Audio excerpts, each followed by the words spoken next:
LoveLore Library. Chapter 136.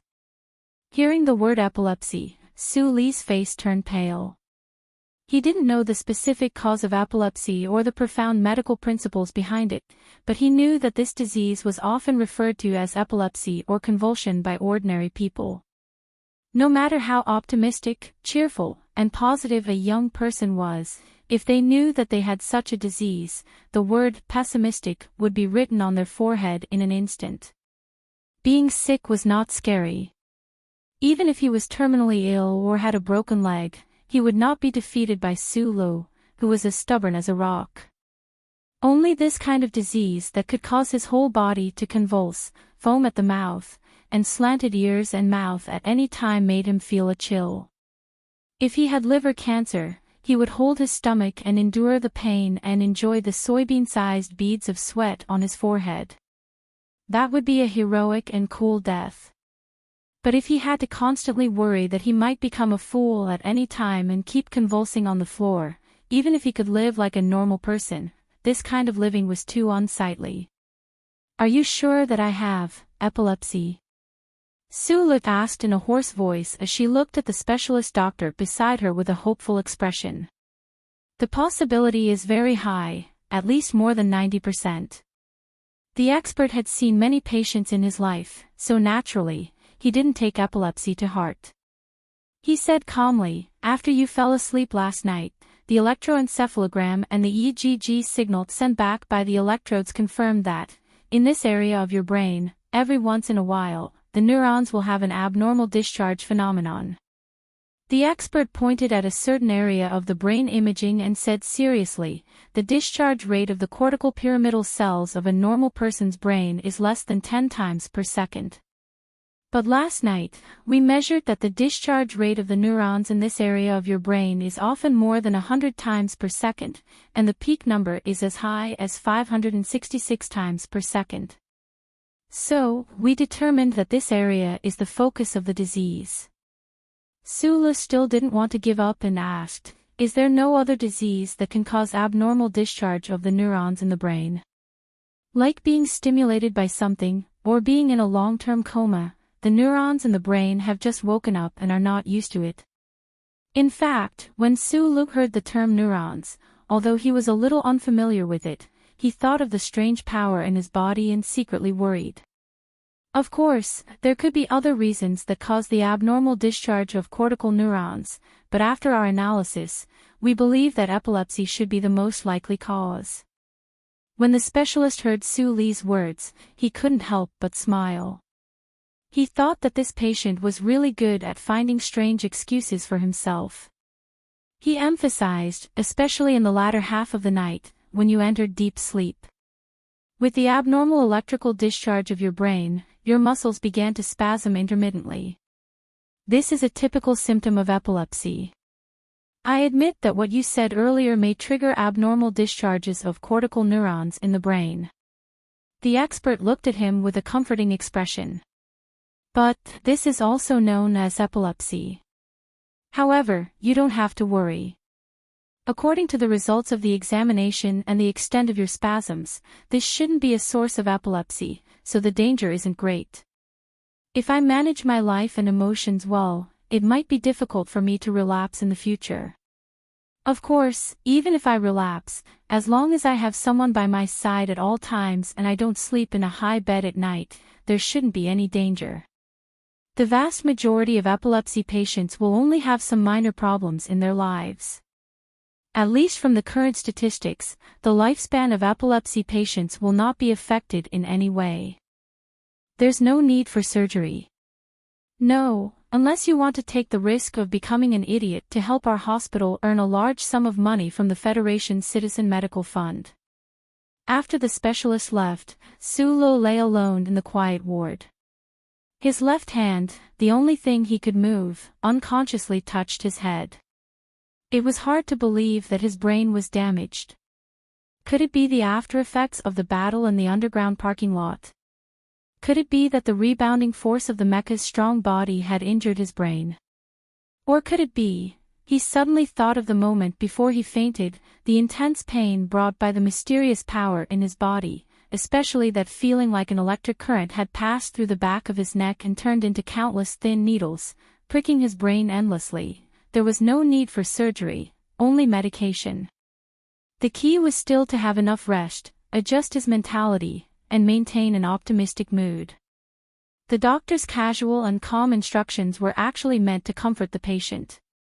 Of course, if Su-Lu had an incurable disease, the doctor would probably have said something similar.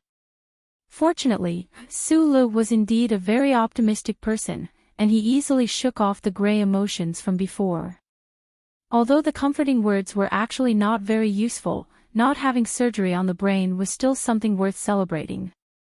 The mobile phone was bought by the Thai family staff, and it was even an old model. Su-Lu knew how the other party was able to do this, but thinking about it, Sanlan Communications headquarters should not make things difficult for the Thai family.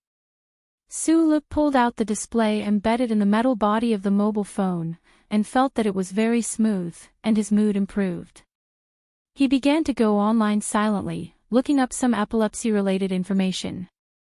The more he looked at it, the more silent he became. The more he looked at it, the more he felt that he really did have epilepsy. He threw the mobile phone beside his pillow, closed his eyes, and thought for a long time. He probably had secondary epilepsy, and the probability of passing it on to his offspring was only 4 times higher than normal people. The Federation's laws did not prohibit epilepsy patients from marrying and having children. Zhang Xiaomeng wouldn't have any objections, right? But he felt that he had to bring more towels with him in the future, or else who would help him wipe the white foam that he was spitting out. According to the information on the internet, when epilepsy patients had intermittent spasms, they had to be careful not to let the patient bite their tongue. Did he have to buy a few hard plastic bones for his pet dog to play with? But raising a pet dog required special approval from the HTD Bureau. Oh, right, he only needed to buy plastic bones. He did not need to raise a dog, and he was not a dog. Thinking about it like this, Su-Lu felt more and more sad. If his life became like this in the future, it would be too far from his ideal life. He silently laid on the bed, his eyes fixed on the white ceiling, showing a hint of depression. So when Tai Yuan sat by his bed, had finished peeling an apple, and directly handed it to him, he noticed. This is a necessary procedure for visiting a patient, but it's a pity. In novels or movies, the person who peels an apple and feeds it bite by bite should be a beautiful and gentle girl. Su-Lu took the apple, took a big bite, stared at the window, and said, "If only Xiaomeng were here right now." Hearing Zhang Xiaomeng's name, Tai Yuan's eyes slightly narrowed. He smiled, but did not say anything to the girl, and said, "You've suddenly become more talkative today." Su-Lu was slightly stunned, and also felt the change in himself. It probably had nothing to do with escaping death, it was purely because of the shock he received from the doctor today. Tai Yuan already knew about his illness. After a moment of silence, he suddenly said with a smile, "Epilepsy is not a life-threatening illness. It's rare to see you so depressed, I'm not used to it." In the eyes of the friends around him, Su-Lu was always the ordinary, down-to-earth, smiling guy. It was rare to see him sigh. Su-Lu frowned slightly inside. This illness is too troublesome, and it's too ugly when it flares up. I've prepared some medicine for you, a new drug. But don't worry, it has already passed the clinical examination. It's just that because it's too expensive, it hasn't been registered in the medical system. After a long silence, Tai Yuan took out a medicine bottle from his pocket and handed it to Su-Lu. Don't be too agitated in the future. Also, before you leave the hospital, install a mini brainwave monitor.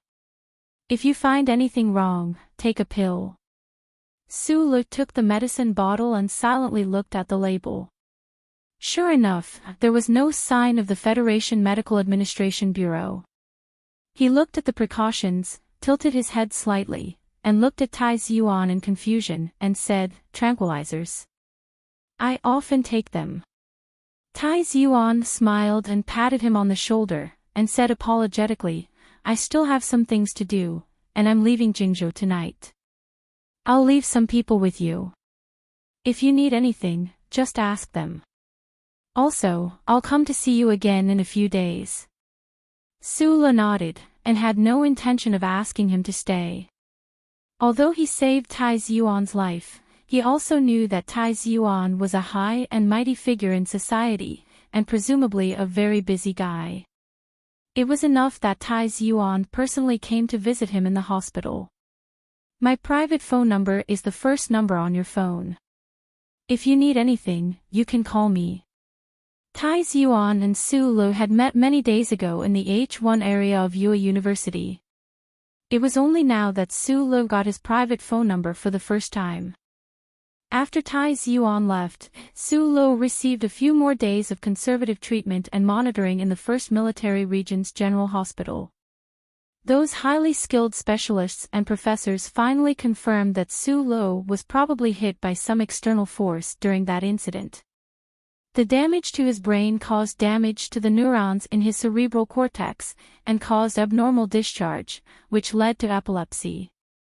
Just as the specialist said, there was no easy way to treat epilepsy, and the focus of the General Hospital's treatment was still on Su Li's severely injured body. The comminuted fracture on his right thigh, and the several gunshot wounds on his body were actually much more serious than the so-called epilepsy.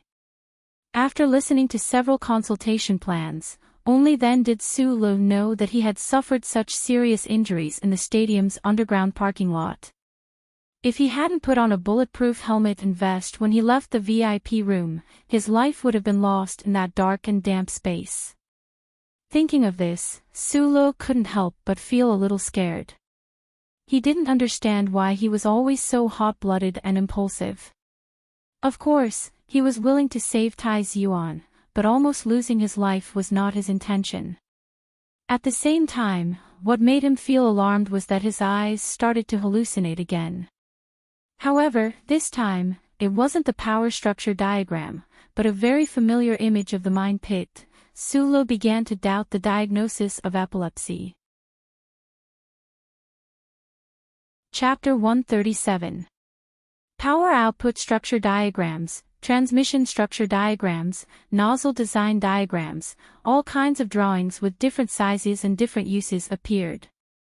Just like the slides shown by Professor Zhou of Yue University during his lectures, they flashed before his eyes one by one, appearing and disappearing. However, the scope of these drawings was obviously much wider than the scope of the university professors. In addition to the drawings, there were also endless scenery films. The Federation photographers used different angles to take different still images, all of which were breathtakingly beautiful.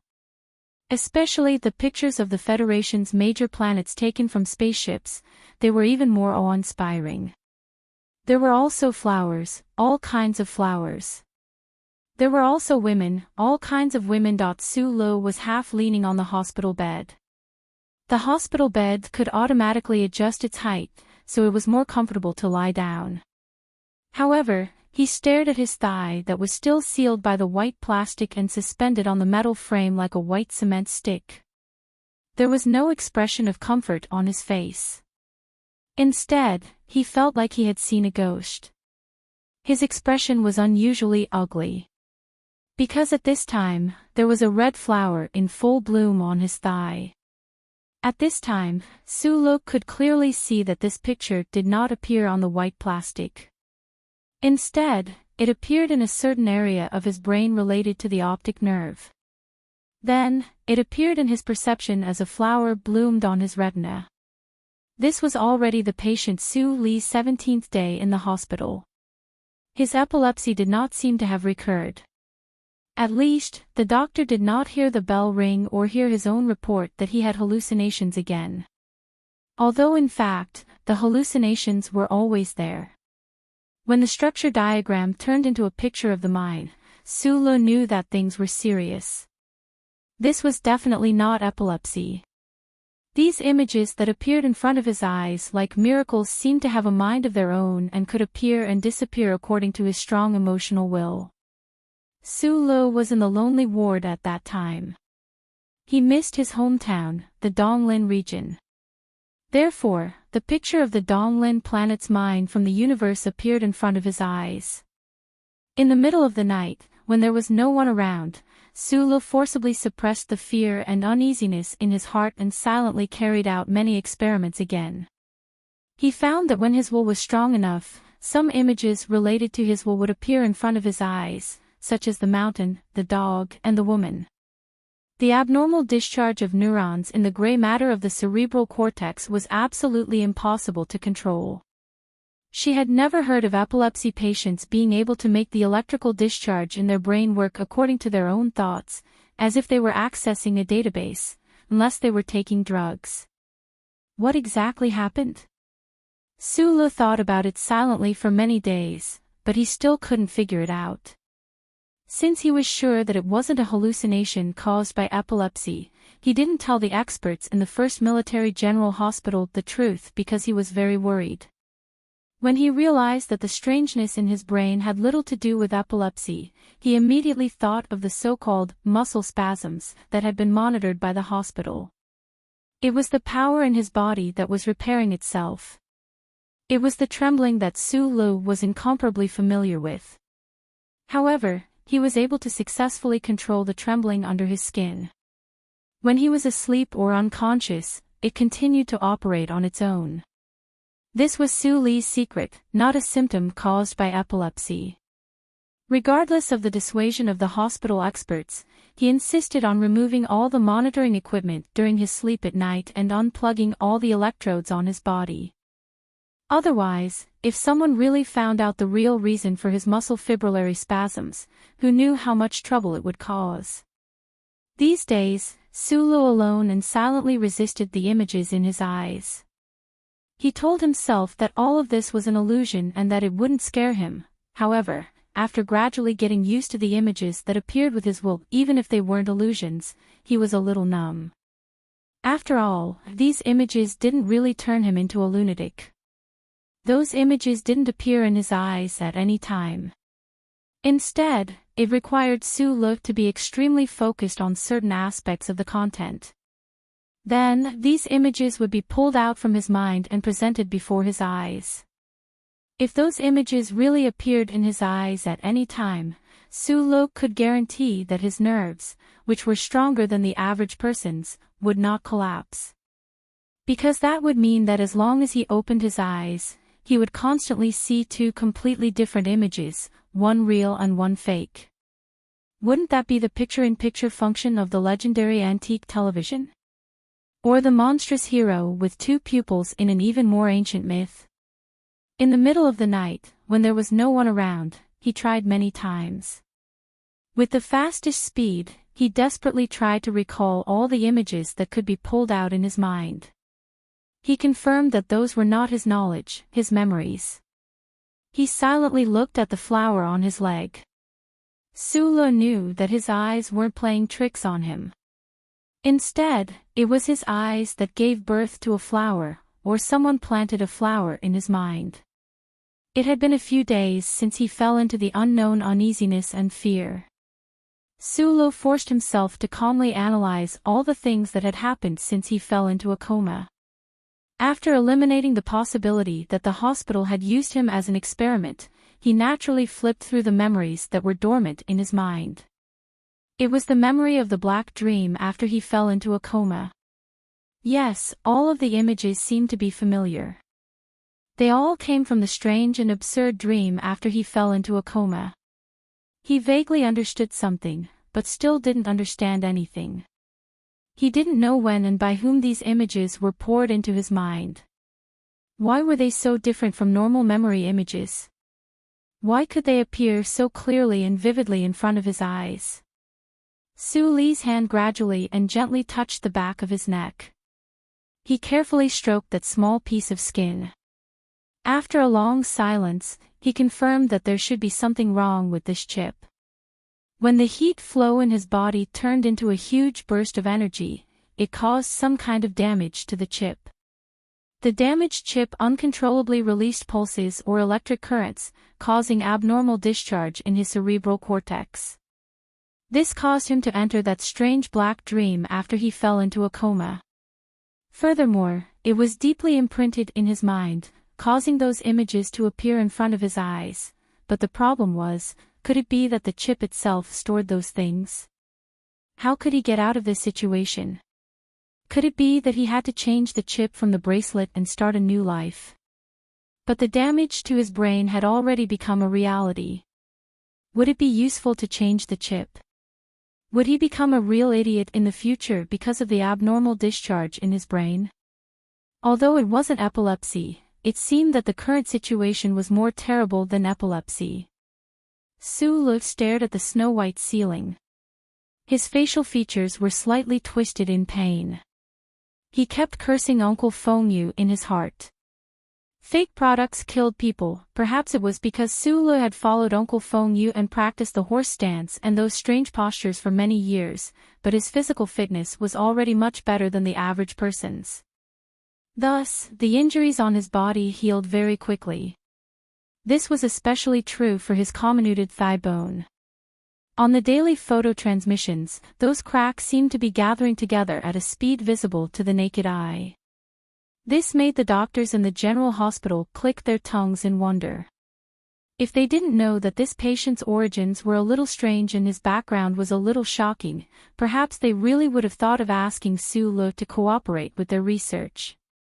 Those tubes inserted into Su-Li's body had long been removed. In just 1 month since he had been admitted to the hospital, the penetrating wounds left by those military firearms had basically healed.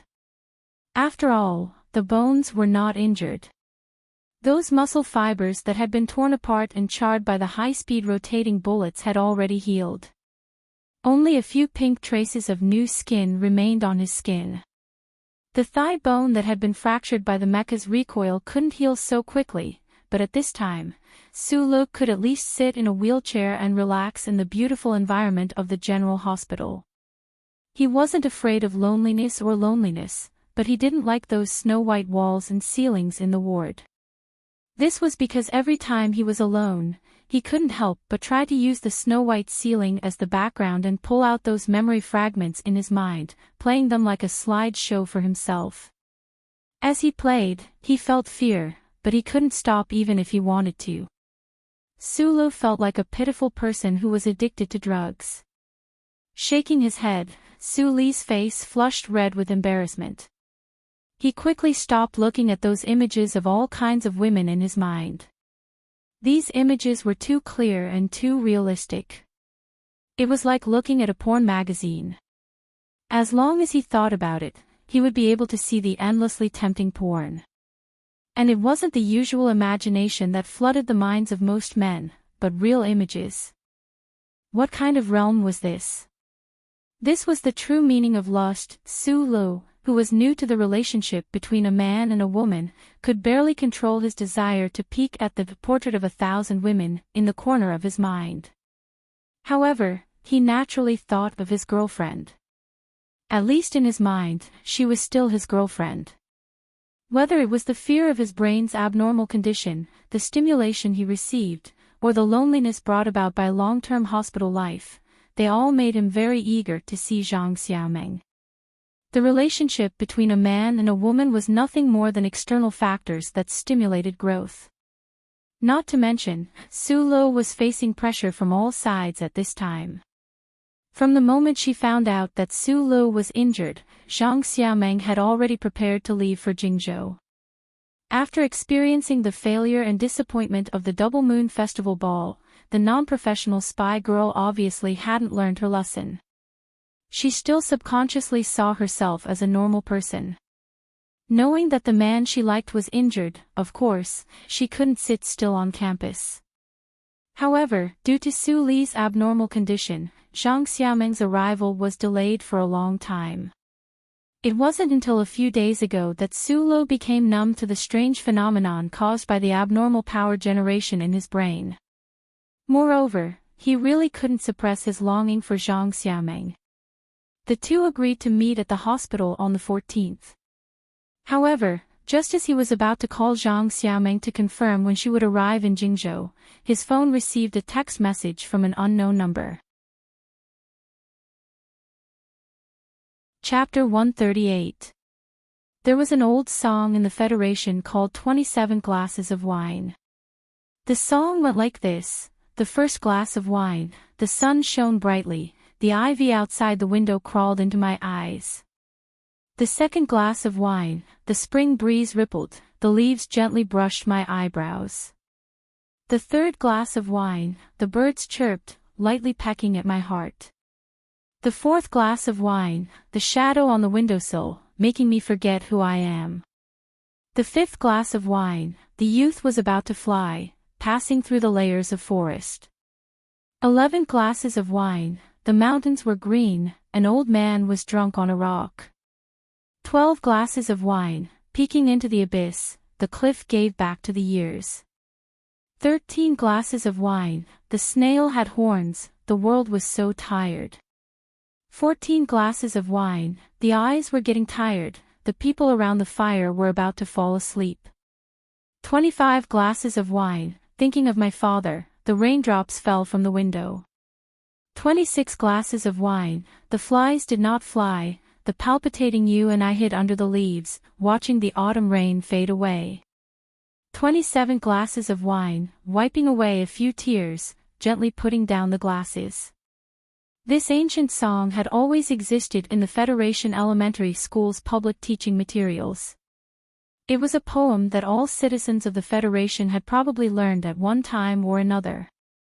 This poem used ordinary and simple language to describe a young man drinking alone in the rain. Looking at the scenery outside the window, his mind gradually flew into the mountains and rivers, experiencing the imagination of several lifetimes.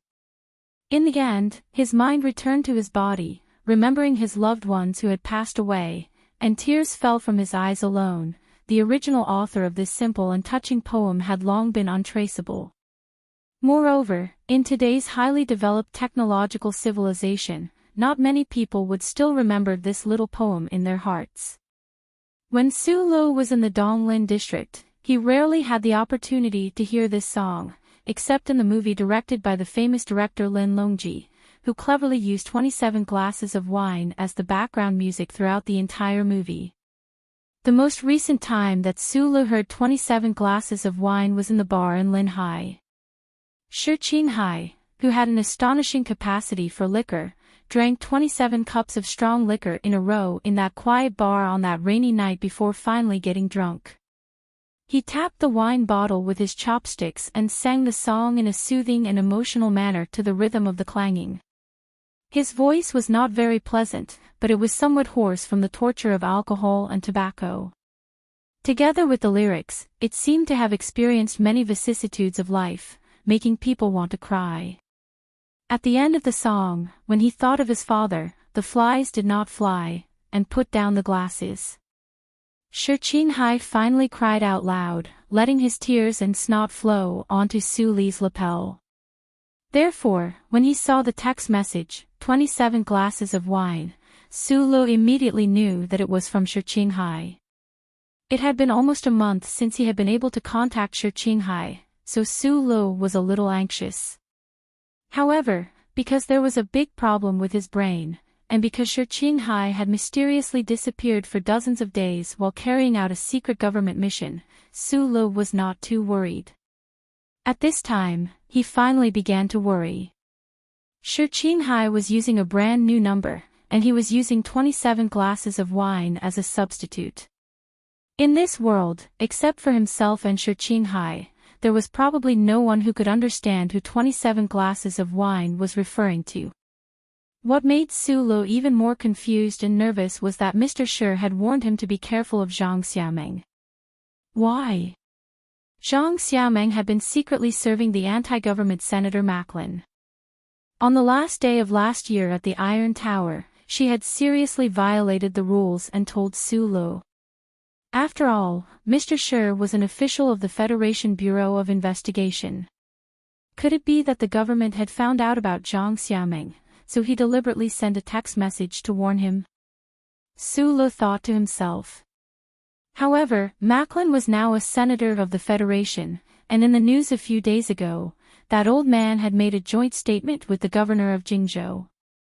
Even if the government knew that Zhang Xiaomeng was serving Senator Macklin, there shouldn't be any problems with Zhang Xiaomeng, right? Su Lo lay on the hospital bed with his eyes slightly closed. After thinking for a long time, he gave up on the idea of calling back that unknown number. There was something fishy about this matter, so he had to be more careful. His finger pressed the number 2 on the phone, but he didn't press it. In the end, he pressed 1. There's something I want to ask you for help with. What is it? Tai Ziyuan's voice on the other end of the phone was very calm. I have a friend called Shi Qinghai. He's the director of the 4th section of the Federation Bureau of Investigation's field office in Linhai. I haven't contacted him for many days.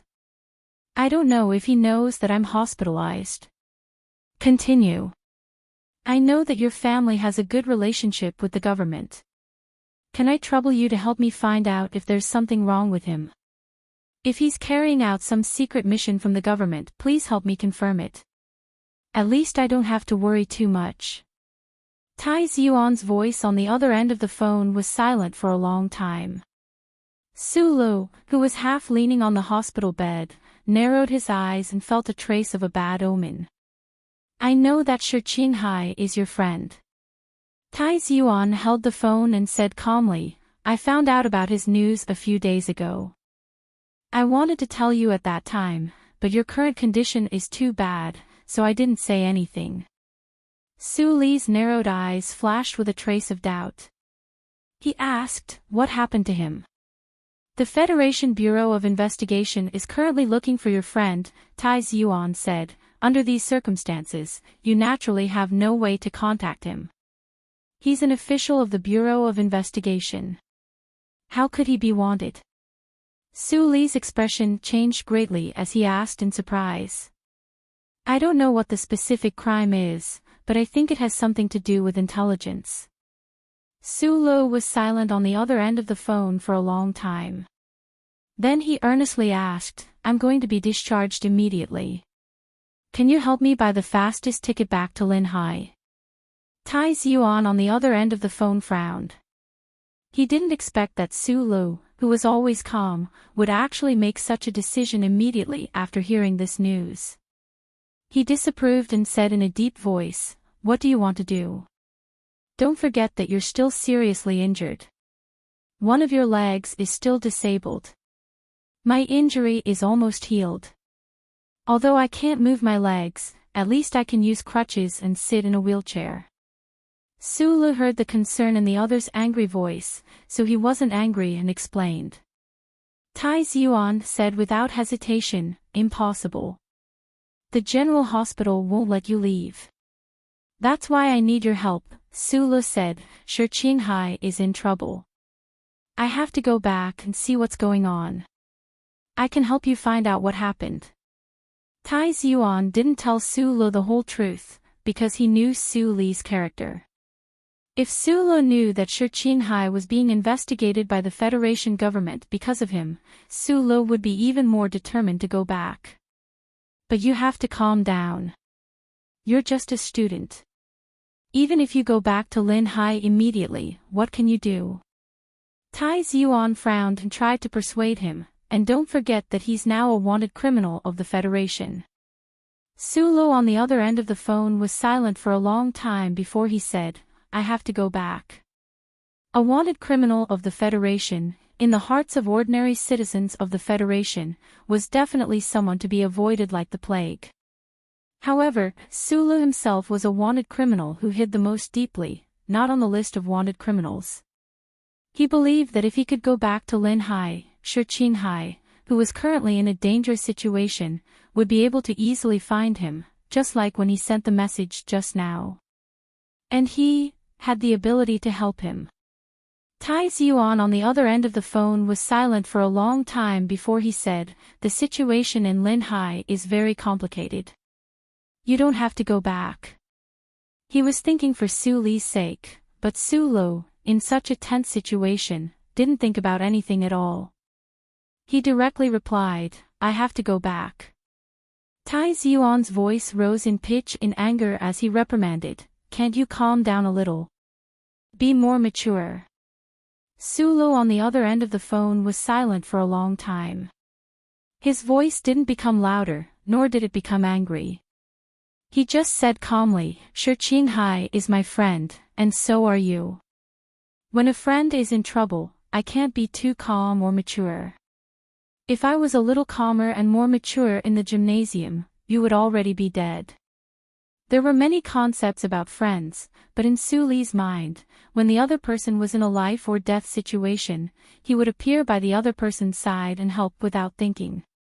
This was what a true friend was. It had to be said that although Tai Yuan had always deliberately made his conversation with Su Lu seem as natural as an ordinary citizen of the Federation, he was not an ordinary person after all.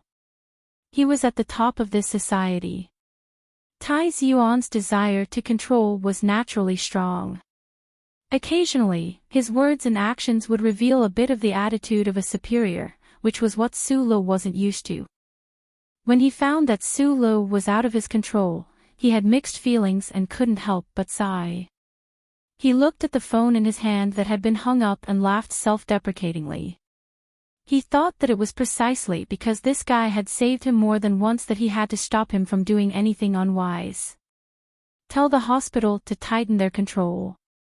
Don't let Su Lu sneak back to Linhai. Tai Yuan calmly said to Butler Jean beside him, "We've already started investigating Zhang Xiaomeng, and Shi Qinghai is already a fugitive. If Su Lu returns to Linhai at this time, it will only make everyone misunderstand. It won't do him any good. Should we use coercive measures?" Butler Jean asked from the side.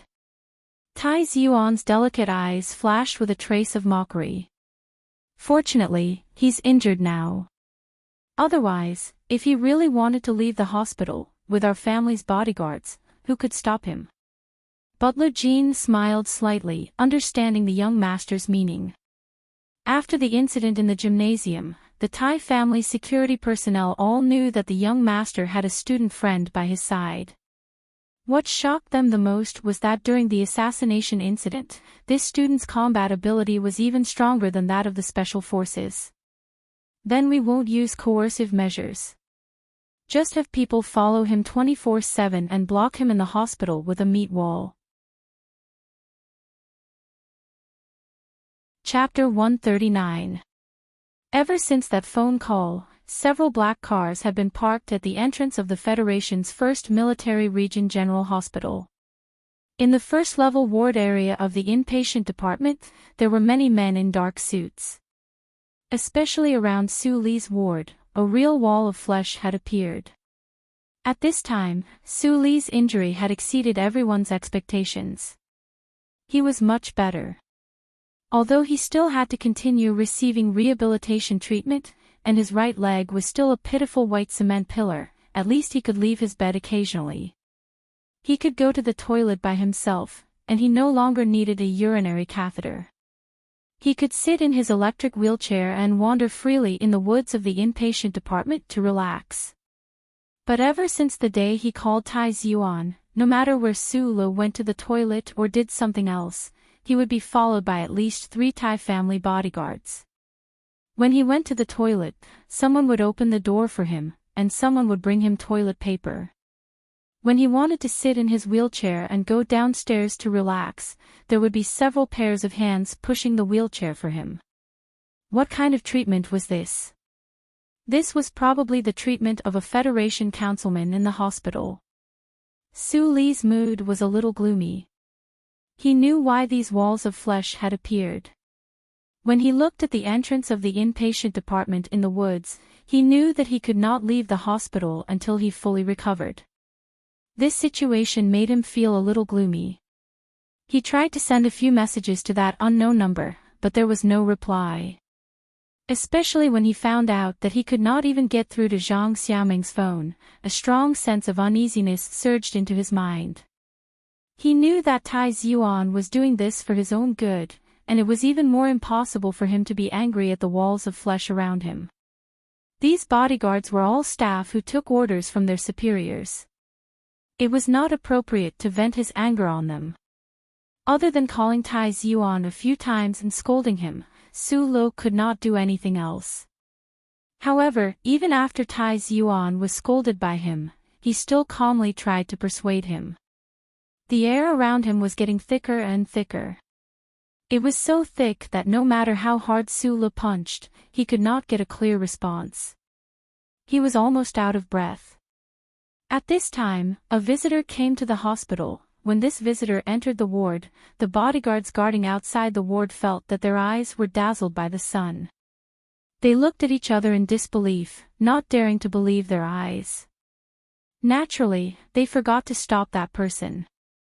Even if these bodyguards came back to their senses, they might not have the courage to stop her. The Federation's idol, Jian Shuier, had actually appeared in front of him and entered the ward. The bodyguards of the Tai family looked at the figure walking through the door, then looked at the middle-aged woman who stayed outside the door. They quickly reported to their superiors through the intercom. Now, the only place that no one had disturbed him was this ward. Su Lo narrowed his eyes and looked at the snow-white ceiling. He did not bring out the images caused by the abnormal electrical discharge in his mind. Instead, he calmly thought about everything that had happened since the Double Moon Festival Ball. Sister Tong was guarding the door. Jian Shuier was sitting on a chair by the window. She tilted her head slightly and looked at Su Lo, who was in a daze on the bed.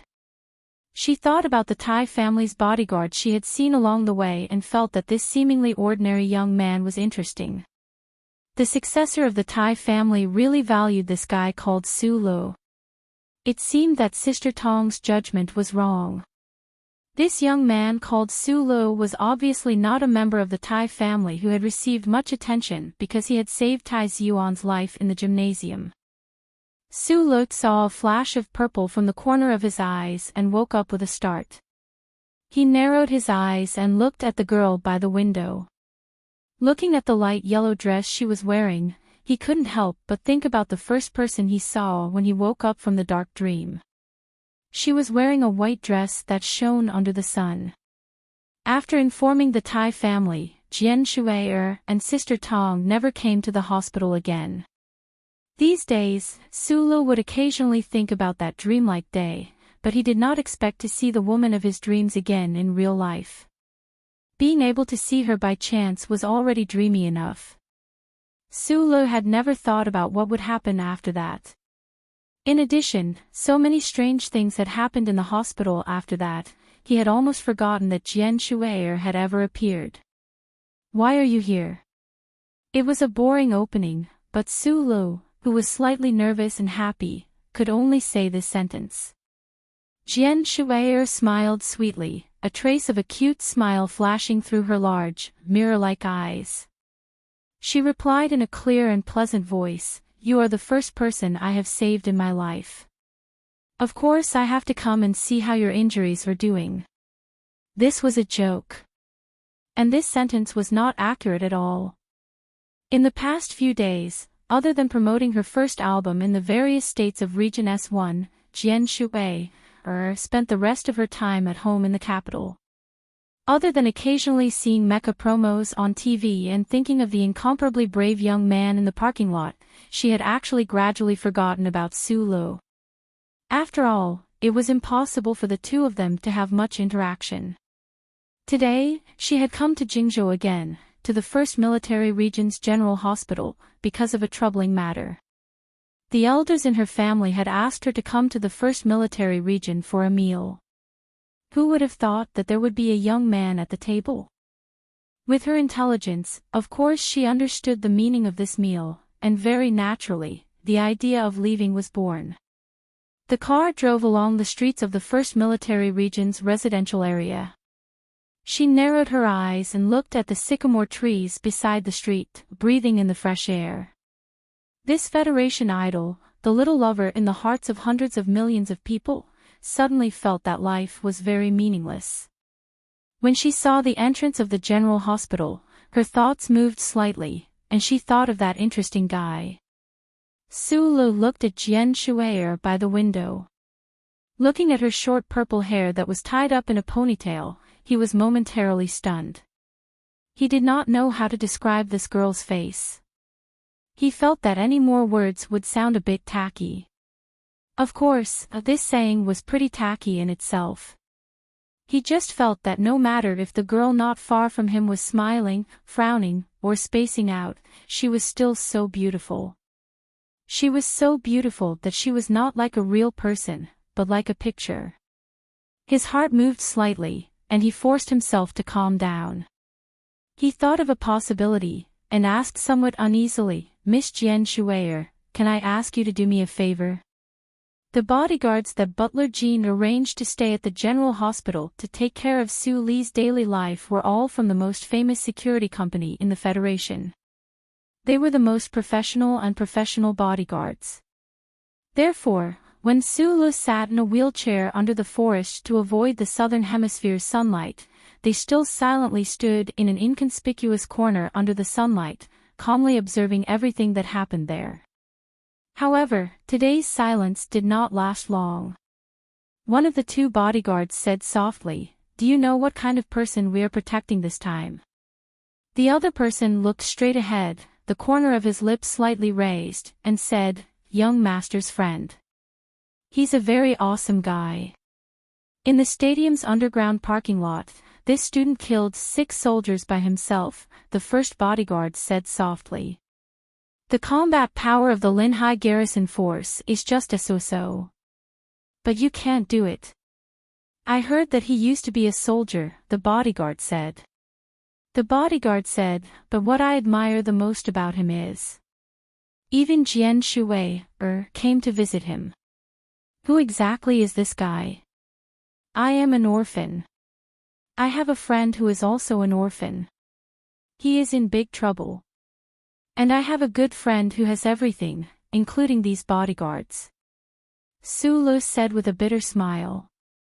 I want to help my friend who is in trouble, but another good friend of mine locked me up in this hospital out of concern for me. The good friend who has everything you were talking about is naturally Tai Yuan. Jian Shui stretched lazily behind the wheelchair, feeling extremely relaxed. She was certain that coming to the hospital today was the right decision. For some reason, being around this guy named Su Li always made her feel relaxed for no reason. It was as if there was an aura of absolute trust around him. You know Tai Yuan? Su Li asked curiously. He then turned his head and said sincerely, Miss Jian, I have yet to repay you for saving my life, and now I have to ask for your help so unreasonably. I hope you won't be angry. I repeat, I did not save your life. Jian Shui heard Su Li repeatedly say that she had saved his life. Her lower cheeks blushed slightly. She said, but I think Tai Yuan's consideration must be reasonable. The way I see it, the key is whether or not you can really help your friend who is in trouble after you go back. If you are just impulsive and go back like a headless fly, then there is no need for you to help. It must be said that Jian Shui's casual words pointed out the crux of the problem. Friends did need to help and trust each other, but if they were faced with an unknown future and couldn't do anything to help each other, it could only mean that the person involved was blinded by passion. Sitting in the wheelchair, Su Li was silent for a moment. His fingers subconsciously gripped his sunglasses and hat tightly. Jian Shui always had sunglasses and hat with her when she went out. Now that Jian Shui had condescended to push his wheelchair for him, these things were naturally placed in his hands. Su Li's fingers slowly slid over the sunglasses and finally landed on his wrist. He gently stroked the smooth metal bracelet. Su Li made up his mind and said calmly, no matter what kind of trouble my friend is in, I think if I can meet him, I can definitely help him get rid of this kind of trouble. Jian Shui smiled and looked at the young man with a crew cut on the wheelchair in front of her. Suddenly, she felt that the strong confidence in his words was a little. Her heart skipped a beat, and she felt that her mood today was very strange. Her eyes naturally lowered and landed on the bracelet on her wrist.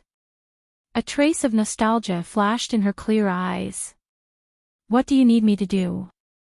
I want to be discharged from the hospital, and I need a plane ticket and some money. Su touched the military trench coat under his wheelchair and scratched his head a little embarrassedly. I lost my bank card, and I don't have a single cent on me. Tai Ziyuan, that brat, took me into account. Jian Shui'er cutely giggled. This was the first time she heard someone call the young master of the Tai family that brat. Chapter 140. In the speeding car, Su Lu looked at Sister Tong, who was in the driver's seat. He couldn't help but look at Jian Shui'er, who was beside him, and said, "Thank you, but how do we get rid of those people?" The process of leaving the 1st Military Region's General Hospital was extremely simple. It was so simple that even after Su Lu got into Jian Shui'er's car, he still felt a little confused. Jian Shui'er, who was wearing a light yellow dress, pushed Su Li's wheelchair out of the quiet entrance of the inpatient department. The Tai family's staff in the hospital were all stunned for a moment. They didn't take any effective measures. To be honest, they probably didn't have the courage to do anything rude to the Federation's idol and the nation's most beautiful girl. The car drove on the streets of the 1st Military Region's residential area. The Tai family's bodyguard's car followed behind them. Su Lu felt a little apologetic towards Tai Ziyuan, but he was more worried about how to get rid of those people. If they kept following him, even if he took a plane back to Linhai, he would still be isolated from the outside world by the Tai family's wall of flesh. Jian Shui'er had already put on her sunglasses. Most of her eye-catching purple hair was also covered by a cap. Although this teenage idol, who was not yet 18 years old, had to dress up when she went out, the large sunglasses did not give her the image of an iceberg-like celebrity who did not allow people to get close to her. Instead, when she wore them on her small and straight nose, she looked especially cute. Even now, sitting side by side with Jian Shui'er still made Su Lu feel nervous from the bottom of his heart. He couldn't help but think about how he was able to get to know Jian Shui'er and get Jian Shui'er to help him, but when he saw the cute girl next to him, he realized that Jian Shui'er wasn't even 18 years old yet. The calmness and maturity that she showed before weren't what a young girl should be like. Don't worry. The sunglasses covered most of Jian Shui'er's face. Her rosy lips parted slightly. She smiled and said, "When it comes to how to get rid of being followed, I'm the expert in this area." Obviously, being suddenly involved in Su Li's escape made this young idol feel a trace of excitement. She was like a runaway girl, excitedly patting Su Li's shoulder.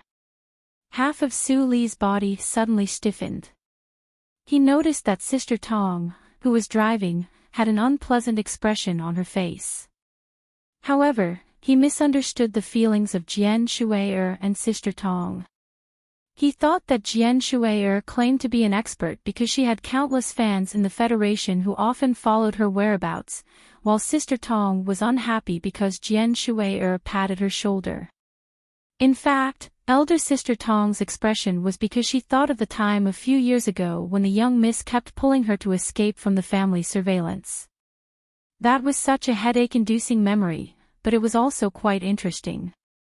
The corners of Sister Tong's lips curled up into a smile. Half an hour later, the car arrived at the largest Fuqiao airport in the southwest area of Jingzhou. After parking the car in the underground parking lot, the three of them took the elevator and entered the spacious waiting hall. The Tai family bodyguards who had been following them also followed in groups of 2s and 3s. They stood not too far away from them, nervously and vigilantly watching everything around them. "According to your request, we booked 3 tickets. If you don't want people to find out how you're going back to Linhai, you can choose your own route." "I don't care about that," Sister Tong said coldly to Su Lu. "I just hope you don't do anything illegal." Jian Shui'er, who was wearing a cap and a normal jacket in the parking lot, looked like a refreshing teenager. However, the large sunglasses on her small nose made her look a bit out of place. The passengers walking around couldn't help but take a few more glances. Some of them wondered why this teenager gave off such a familiar feeling. However, no one associated this teenager with the national girl of the Federation. After all, no one would have thought that Jian Shui'er would actually appear in front of them.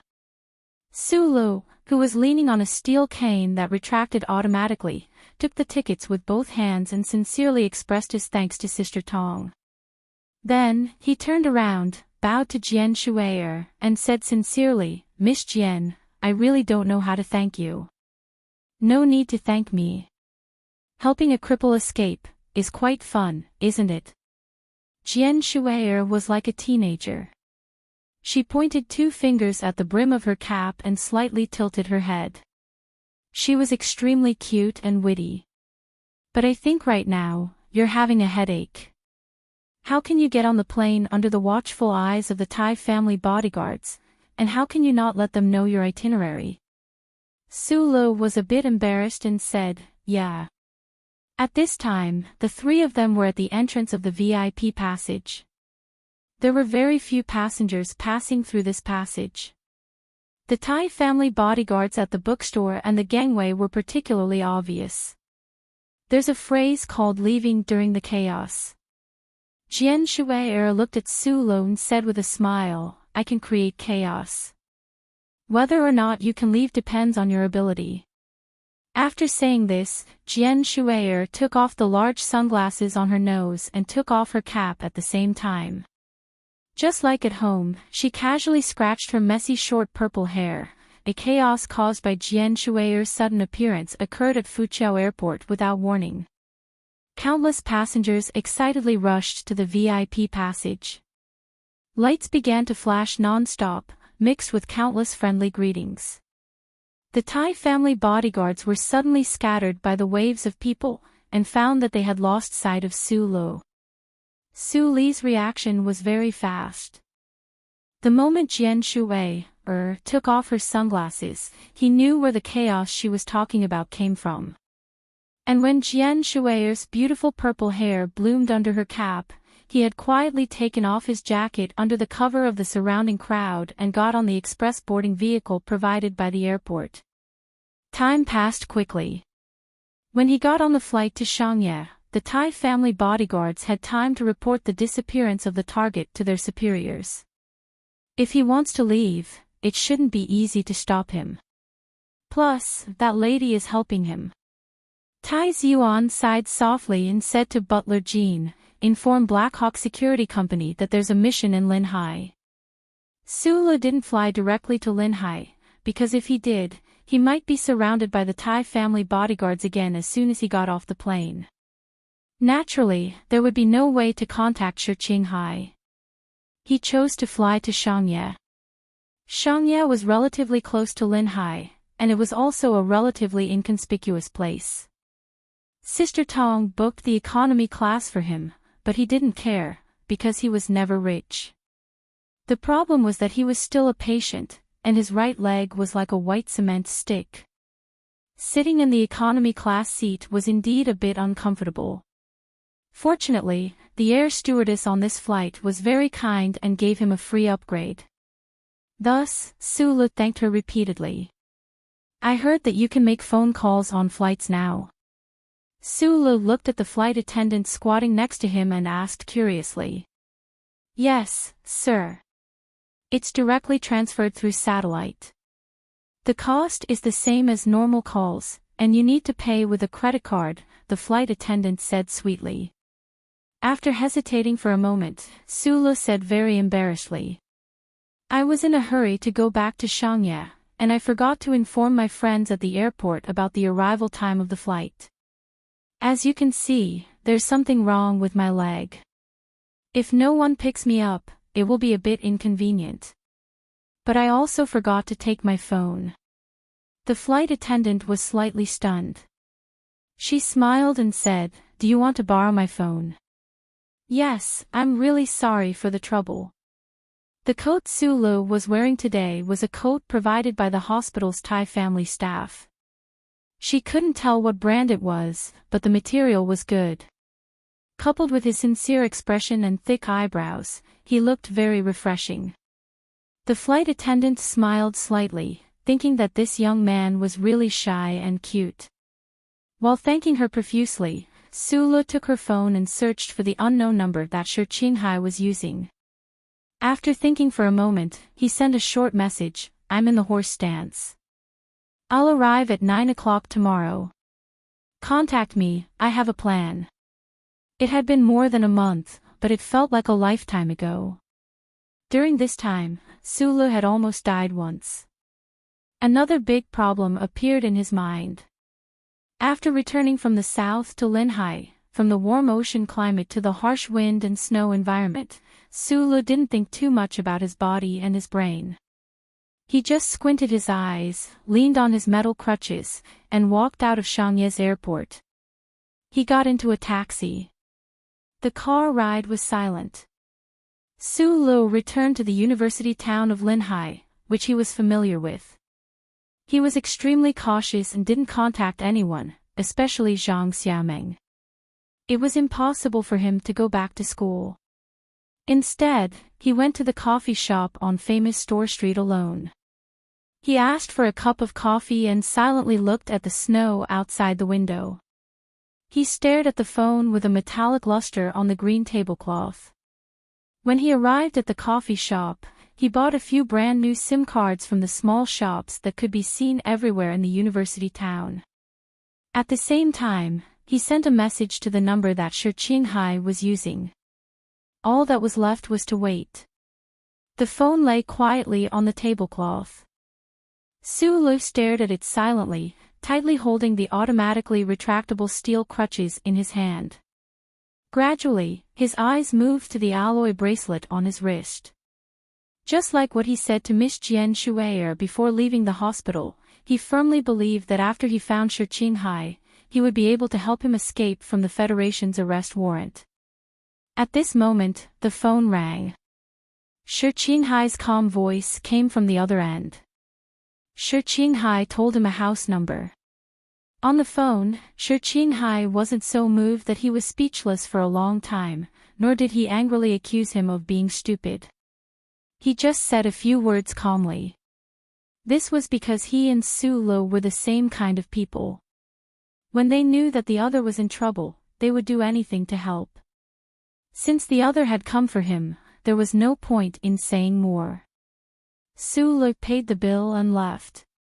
With some difficulty, he supported himself with the steel crutches. In the wind and snow of Linhai, he walked toward the streets deep in the city. Chapter 141. It was still a bar. Sulu pushed open the heavy glass door and smelled the familiar scent of pine nut wine and the nuts that went with the wine. He couldn't help but laugh. It seemed that even though he was wanted by the Federation, Shi Qinghai was still reluctant to drink. From this point of view, this guy seemed to lack some of the good habits of a professional agent. It was about 11 o'clock in the morning. The streets near the sea were shrouded in the wind and snow of late winter. The bar opened earlier than usual in order to protect the drunkards who craved for a sip of hot wine in the cold winter. But at this time, business was still average and the bar was relatively quiet. At the innermost table facing the entrance of the bar, there was a young man wearing a light gray windbreaker. His hair was neatly combed, and he was sipping his drink with his head slightly lowered. After Sulu entered the bar, he saw the man at first glance. He was startled and didn't immediately go forward to greet him. Instead, he leaned on his crutch and slowly walked to a table not adjacent to each other. He ordered a glass of white gold. The man in the gray windbreaker quickly finished his drink. He seemed to be thinking about something. He gently knocked on the table 3 times, left the money for the drink, and walked to the back of the bar in an extremely inconspicuous manner. There's probably a back door there. Sulu thought in his heart. He lowered his head and looked at the white gold in the glass. He couldn't help but frown. This kind of S1 specialty, pure and high-quality white wine, was still very harsh to the throat after being paired with honey melon juice. After drinking with Shi Qinghai countless times, he still found it difficult to adapt. After sitting for about 3 minutes, Su-Luk finally finished the transparent liquor in the glass. He painfully licked his lips, handed the money to the bartender, and asked for the location of the restroom. The bartender politely pointed the way, and Su-Luk walked to the back of the bar. "It's a pity that you're not a spy." Shi Qinghai's eyes calmly looked straight ahead on the road. This pair of peach blossom eyes that had charmed countless young women seemed a little tired at this moment. It seemed that these days of escaping had brought unprecedented pressure to this excellent spy of the anti-government army.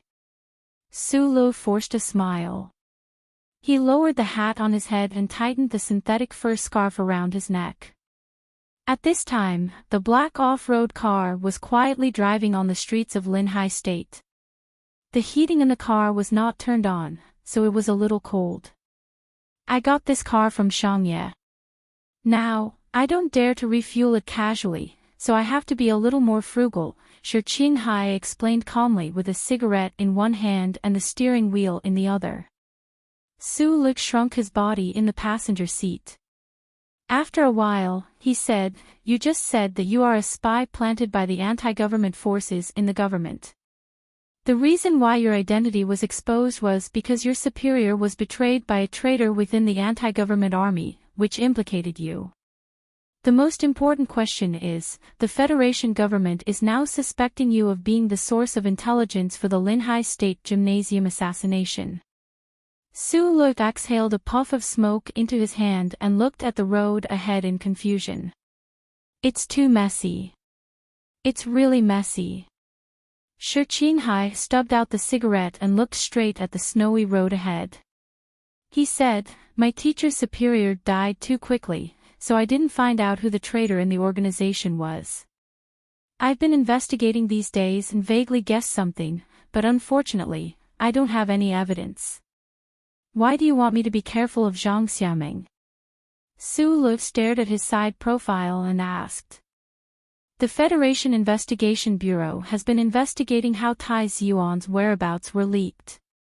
Shi Qinghai's face showed a trace of a mocking smile. "After investigating so much, they could only find you. The Tai family seems to have too much confidence in their staff.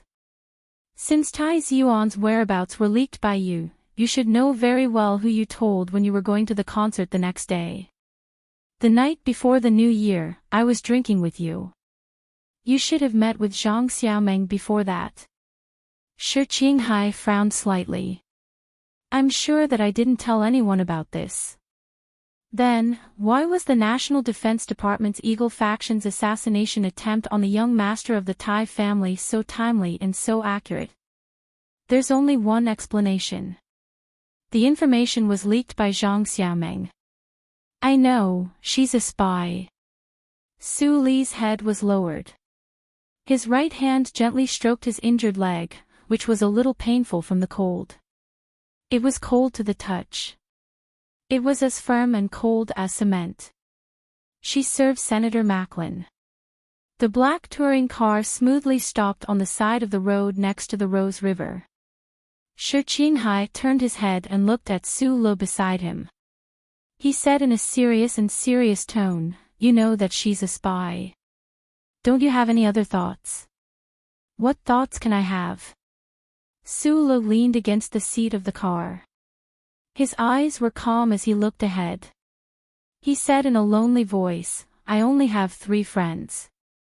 2 of them are spies, and 1 of them is a big shot. I'm a little numb to this kind of thing." He suddenly turned his head and stared into Shi Qinghai's eyes. He said very angrily, "Do I have a special trait that attracts spies?" Shi Qinghai smiled. He knew what he wanted to ask. He shrugged and said, "When I first met you, I didn't know that you were so lucky to know Tai Ziyuan. I believe that Zhang Xiaoming is the same. The reason why both of us became friends with you is probably because you always have a trustworthy temperament. Don't say such ridiculous things." Su-Luk shook his head sadly. "Why do you want me to be careful of her?" "Zhang Xiaoming is just a very unprofessional girl," Shi Qinghai said. The problem is that the people she serves are very professional people. Those people can use such an unprofessional girl to get what they want. My current situation is caused by them. And I'm afraid that you're also a thorn in their side. You think that Senator Medellin is a traitor in the anti-government army? Su Lo looked at Shi Qinghai in surprise. Shi Qinghai smiled. His smile was full of uncertainty and self-mockery. Didn't you see the recent news? It seems that this senator has already made connections with some forces in the Federation. Of course, no one will believe this inference of mine. Even the leader of Nanshui from Green Dragon Mountain and the citizens of the 4 states won't believe it. He was one of the most successful spies in the anti-government army. When he thought of this, he couldn't help but laugh at himself. When he had first thrown himself into this business, how could he have thought that he would be exposed in such a way? It seemed that it had been the same since ancient times. The enemy was always the cruelest inside. What are you going to do next? Go back to S2 directly to Green Dragon Mountain? Su Lo looked at Shi Qinghai worriedly and asked softly, since you've already been exposed, there's no way you can stay in the Federation anymore. His whole family had died tragically because of the Federation's government's numbness. His teacher and boss had died under that white beam of light because of the Federation's shady dealings. His friends had been arrested and imprisoned by the government under false pretenses. He didn't know where they were now. Su Lo didn't have a good impression of the government. So, whether it was Zhang Xiaoming's true identity or Shi Qinghai's true identity, he wasn't afraid or conflicted at all. He was just shocked. Shi Qinghai looked at him. Ever since the day the HTD director fell from the building and died tragically in front of him, he had been on the run. The Federation Investigation Bureau had been secretly looking for him. The past few days of escaping had been very exciting, but he didn't want to recall it at all. After arriving in Shangye, he had hidden for more than 10 days. He was supposed to take advantage of the relaxation of the secret search and go directly to Harbor City to find the last contact left for him by the organization. However, just before he left, Shi Qinghai used the backdoor he had left in the Federation Investigation Bureau's internet to hack into the other party's network. When he was about to look for some information, he unexpectedly found that someone was investigating Su Lo. What made him even more alarmed was that the department investigating Su Lo had a very high level of confidentiality. They directly bypassed the field office's authorization and quietly read all the information about Su Lo in Linhai over the past year. If Shi Qinghai hadn't left a cute little program in the Linhai office's internet, then no one in the Federation Investigation Bureau, including him, would have known that someone was investigating Su Lo. It was also because of this reason that Shi Qinghai took the risk to contact Su Lo. While on the run, any unnecessary contact or meeting could expose him to the government, but he still did it. There was no doubt that this choice required great courage. Just like how Su Lo didn't hesitate to return to Linhai after he found out about what happened to him. The friendship between 2 drinking buddies wasn't just about the wine. My single contact is dead. Now, it's very difficult for me to get in touch with the anti-government army in Green Dragon Mountain. Chapter 142. The Bureau of Proclamation only grants Level 5 access for 1 day. Inside the high-speed Federation Investigation Bureau car, a middle-aged official stared at the fleeing car with hawk-like eyes. The official pressed on his headset and listened carefully for a while. Then he turned to the small holographic screen on his wrist and issued an order to his subordinates, "Find out who your target is. He is a vicious terrorist. He is an outstanding soldier who graduated from a military academy.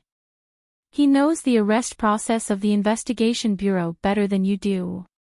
So, don't be arrogant. Before entering the city, you must stop the car in front. If the other party resists, you are allowed to open fire." After issuing the order, the middle-aged official cursed angrily, those motherfuckers of the Bureau of Proclamation, they only gave me 1 day of access, and it's only level 5. Don't they know how dangerous that kid surnamed Sure is? Su Li's face was a little pale. The scenery outside the car window was moving backward at a terrifying speed. The automatic heating and de-icing system of the highway had already been turned on. Otherwise, if they were moving at this speed on ice and snow, their black off-road vehicle would have flipped over and died before the cars behind them could catch up. Shi Qinghai's face didn't have the slightest trace of nervousness except for the slight worry in his eyes. He licked his dry lips lightly, but he seemed a little excited. Do you know how to drive? He stared at the high-speed cars on the rearview screen. No. Su Lo answered quickly without a trace of hesitation. He knew that in such a tense moment, any hesitation could lead to serious consequences. Do you dare to drive? Yes. This question and answer was wonderful and absurd. Probably only Su Lo and Shi Qinghai could come up with something like this. Su Lo didn't know why Shi Qinghai handed over the control of the car to him, but he could imagine that Shi Qinghai must need to free up his hands to deal with the black cars that were getting closer and closer. Shi Qinghai pulled on a rope that had been hanging beside the sun visor. With a loud crash, something in the back of the black off-road vehicle fell out. A large pile of rusty metal components fell on the road of Linhai State. The speed of these components made them heavy and dangerous as they flew everywhere on the road. The car at the front of the black motorcade was hit by an iron thallium that had just bounced off the ground. With a strange sound of metal cracking, the car bounced up from the ground and then rushed diagonally off the road, making a loud noise. The pursuing motorcade was hindered by these things on the road. After paying a heavy price of one car, Su Lo and Shi Qinghai's car pulled away from them. Open fire. The official's angry voice came from the convoy. The sharp sound of bullets whistling through the air suddenly cut across the road, startling countless pedestrians and birds in the forest. Taking advantage of this time, Shi Qinghai switched seats with Su Lo. He took out a long gun from the back seat and placed it at the back of the car. After a few shattering sounds, the glass of the back of the car was completely shattered. He narrowed his eyes and aimed at the pursuing cars. Calmly, even somewhat coldly, he began to pull the trigger. With a muffled bang, Shi Qinghai's shoulders shook. The front wheel of the car he had aimed at suddenly exploded. At high speed, the car lost control and crashed into the side of the road. The cold wind poured into the car, making it incomparably cold. Su Lo hid his body completely under the seat, avoiding the flying bullets. Although he had never driven a car before, when he was in Donglin, he had once followed Uncle Feng Yu to repair cars.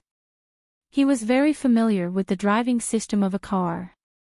Moreover, for someone who could operate a mecha, driving a car was like playing with a toy. However, this toy was very dangerous. Su Lo focused all his attention on controlling the steering wheel and gears, avoiding the cars in front of him that had stopped because of the gunfight.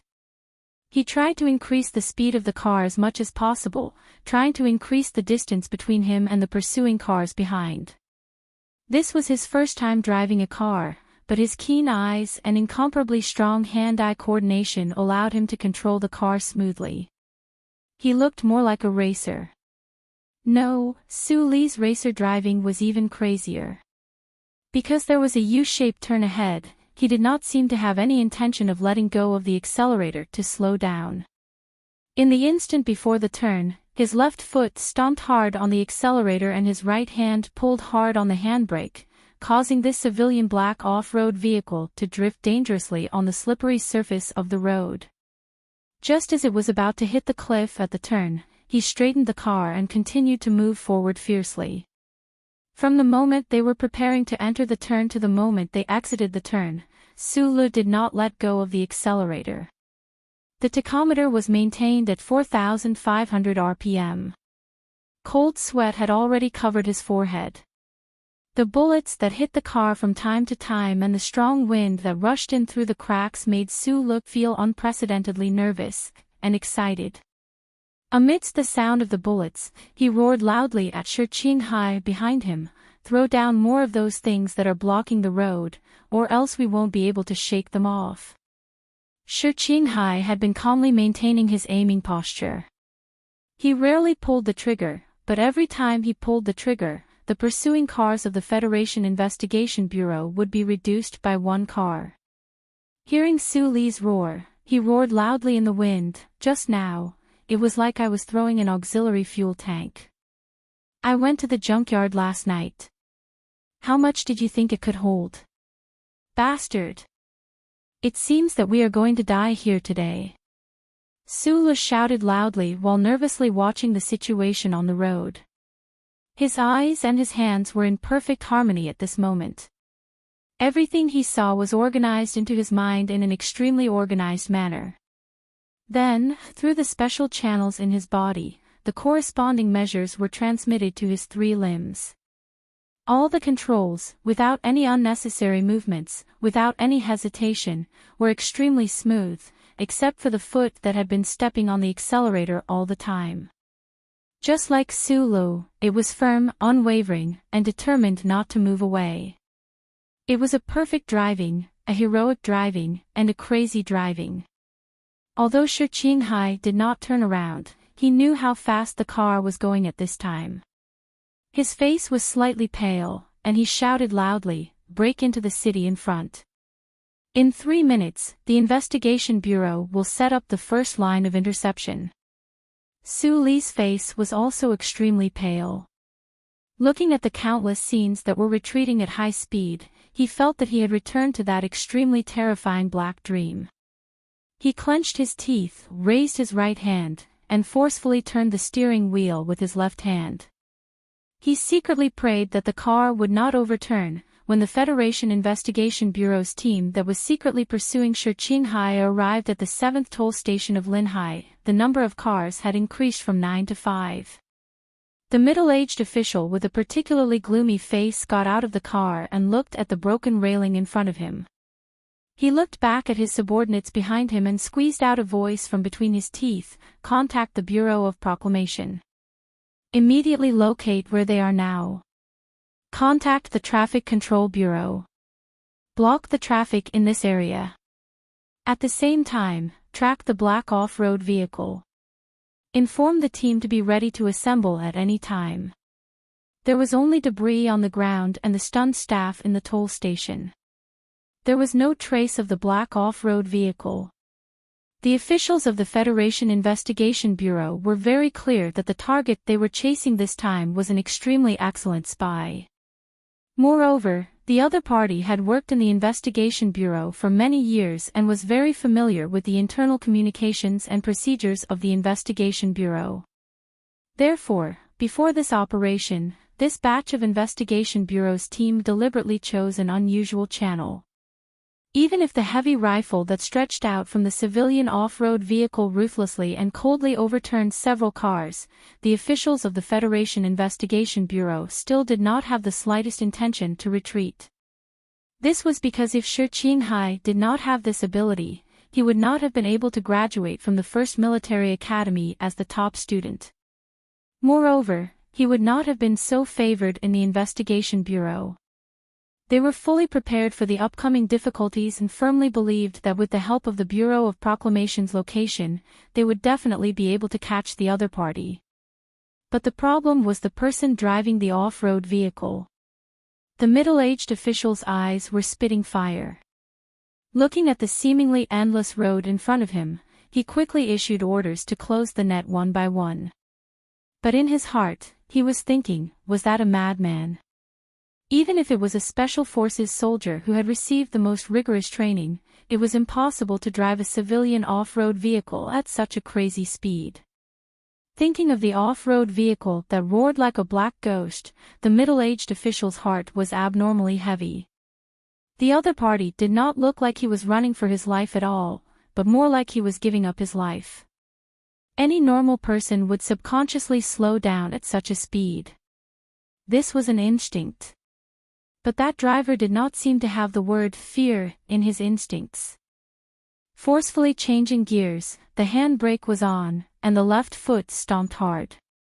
The black civilian off-road vehicle that had been sliding at a high speed for 200 meters in neutral still maintained its high speed. Under the collective cooperation of the three braking methods, it slammed into the garage door with a loud bang. Shi Qinghai carried his backpack and walked out of the car with a pale face. He almost vomited. He was a well-trained professional. Previously, when faced with a hail of bullets, he would not be so frightened. But sitting in Su Li's car, he felt scared. "I don't want you to drive anymore." Shi Qinghai stared painfully at Su Li in the driver's seat. "I would rather be taken back and tortured by the Bureau of Investigation than risk my life with you." Su Li's face was also abnormally pale. His outstretched hands trembled slightly in the air and he was unable to leave the seat. He glanced at Shi Qinghai and said in a trembling voice, "Help me, I can't get out."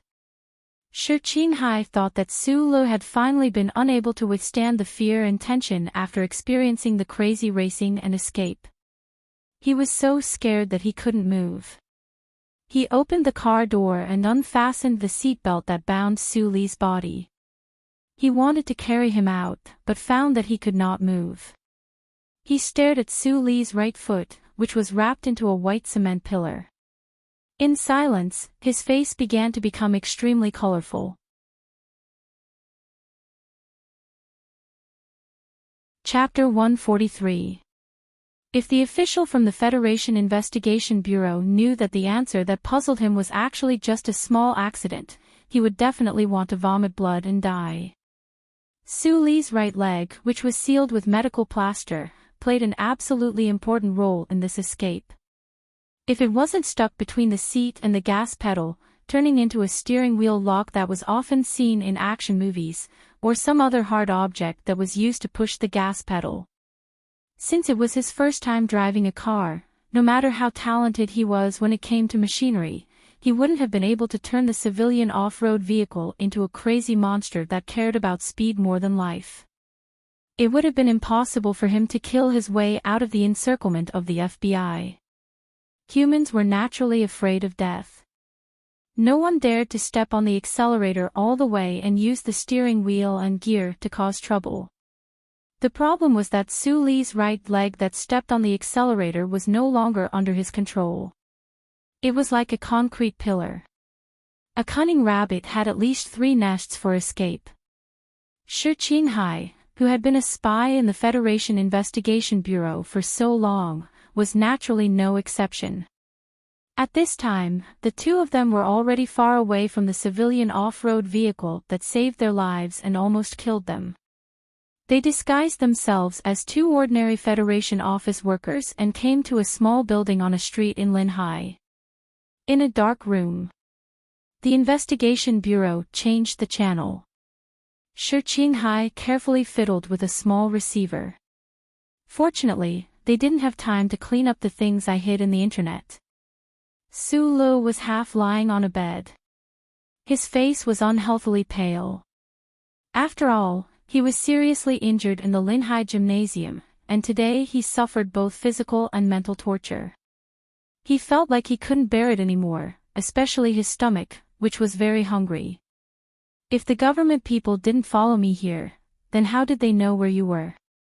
Su Li gently rubbed his waist and narrowed his eyes at Shi Qinghai. "That's why I had to leave immediately. If I knew this would happen, I wouldn't have met you this morning." A trace of apology flashed across Shi Qinghai's beautiful face.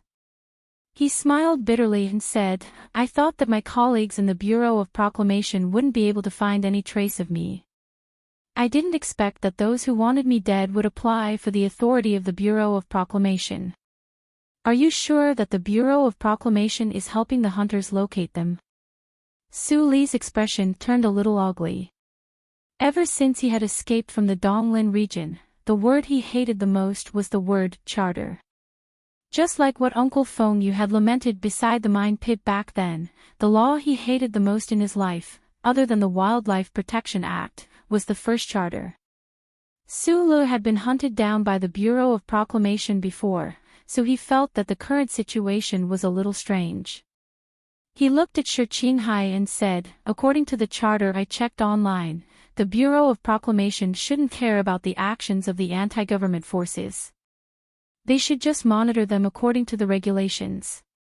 After thinking for a while, he said seriously, "And if the Bureau of Proclamation is really involved in this hunt, I don't think we'll have time to sit here and chat." When they were escaping from Donglin, the special forces only needed 4 minutes and 12 seconds to accurately locate Feng Yu and Su Lu. At this time, the two of them were on the same planet as the central computer of the Bureau of Proclamation, so the transmission of information could be considered to be at the same time. So Su Lu understood why no one had broken into the house after so much time had passed. In fact, this was just because he didn't understand that the hunt that happened to him and his uncle was a rare first-order incident in the entire Federation. It required the use of the entire Federation's electronic surveillance network and a lot of resources to achieve real-time location. And today, Shurqinghai and his uncle were facing only the authority of the Fifth Order. "I don't know why the Bureau of Proclamation is involved, but I believe that my feeling is right. Otherwise, those guys wouldn't have been able to find me." Shurqinghai's beautiful eyebrows revealed a hint of despair. He forced a smile and said, "As for why no one has broken into the house at this time, I don't know. After all, I've never been hunted down by the entire Federation." Sulu wanted to say that he had been hunted down before. Looking at the faint sadness between Shurqinghai's eyebrows, he couldn't help but say, "Even if the Bureau of Proclamation is involved, it's not a big deal. I have a way to let you escape." Shurqinghai didn't understand this sentence. Even if he had heard it, he would have thought that Su Lu was comforting him. The world was used to the omnipresence of the First Charter. Even a professional like Shurqinghai, who was good at hiding his powerful abilities under a romantic appearance, would not have the ambition to escape under the brilliance of the Bureau of Proclamation. He just didn't understand why the Bureau of Proclamation was involved in the Federation Investigation Bureau's search for anti-government military spies. The holographic screen of the wristwatch was playing the news. Su Lu and Shurqinghai watched quietly, their faces gradually becoming dignified. The news was describing the chase and gunfight on the Linhai Ring Highway. At the same time, the spokesperson of the police system was interviewed by the television station and confirmed that the criminal being hunted down by the Federation Investigation Bureau and the police was one of the main suspects in the fire at the Jingzhou Electric Power Export Company yesterday. The authorities had classified this suspect as a terrorist. Su Lu and Shurqinghai looked at each other and saw the complicated emotions in each other's eyes. "Were you in Jingzhou yesterday?" "I was in Fart Prefecture yesterday." At this point, the situation was clear. The relevant departments of the Federation government, in order to end the shock wave brought to the government by the Linhai Gymnasium assassination as soon as possible, the traitor of the anti-government army and some other forces, in order to cover up some truth, found a way to work together at this moment. They perfectly cooperated with each other and hid the real crime of hunting down Shurqinghai. In the name of a terrorist, they obtained the authority and cooperation of the Bureau of Proclamation. They had to catch Shurqinghai or kill Shurqinghai. The government can be so shameless. Su Lu sighed with emotion. He immediately thought of Uncle Feng Yu's comments on the first charter many years ago. Yes, even if the central computer had the right starting point, no matter how powerful it was, and no matter how detailed the legal constraints of the charter were, it was still a machine in the hands of human beings. If the human who controlled it had a problem, it would naturally have a problem. The government has always been so shameless, but I didn't expect that such a big lineup was actually because of me. I feel very honored.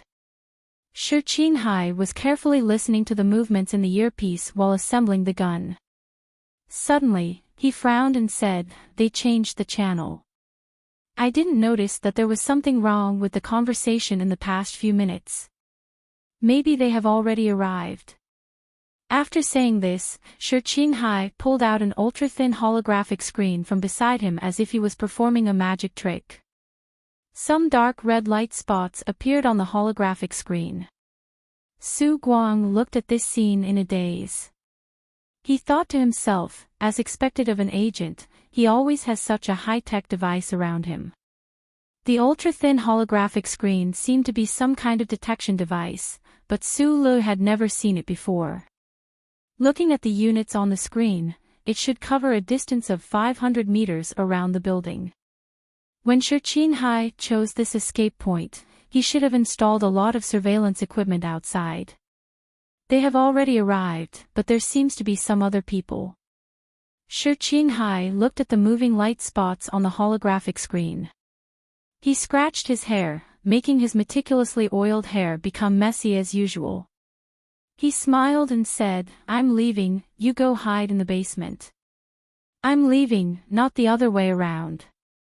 The Federation Investigation Bureau only used 20 minutes to find Shi Qinghai's most secret hiding place. This outstanding professional, under the glory of the First Charter, really couldn't muster up too much courage. He smiled at Su Lu and said, "You are already stupid enough to come back to Linhai, but I don't think you are stupid enough to follow me to the Dead Sea." "I'm not stupid." Su Lu lowered his head, put the original number card that the staff of the Tai family gave him back into his phone, and calmly replied, "Although I haven't received the kind of professional training that you guys have, I have more experience than anyone in the Federation in dealing with the First Charter." After saying this, Su Lu raised his left hand, and aimed the metal bracelet on his wrist at the back of Shi Qinghai's neck. However, in the next moment, Shi Qinghai's figure had already disappeared from the room. He jumped down from the balcony, leaving only Su Lu, who had crutches beside him and couldn't move freely. "It seems that you really don't have much confidence in me." Su Lu smiled, leaned on the metal crutches, and jumped down from the balcony after him. Shi Qinghai looked at Su Lu, who had landed beside him, dumbfounded. He tilted his head and praised, "First, you are really good, even a cripple can jump off a building. Second, you are really not afraid of death, but how am I going to escape with a cripple like you?" Su Lu smiled. At this time, he really didn't have the mood to bicker with him, nor did he have the time to express his gratitude. If the Bureau of Proclamation was tracking Shi Qinghai's chip, then after he left, he would naturally be safe in the basement. The Federation Bureau of Investigation wants to arrest you, but maybe there are also people who want to kill you. Su Lu thought back to the time when he was in Donglin, when the federal military launched an attack on the repair shop without warning. His heart felt heavy. They carefully walked through 2 streets. At the exit, the 2 of them were interrogated. They were wearing black suits and milky white headphones, and they couldn't wait to announce to the whole world that they were secret agents. "If you can avoid killing people, then don't kill people.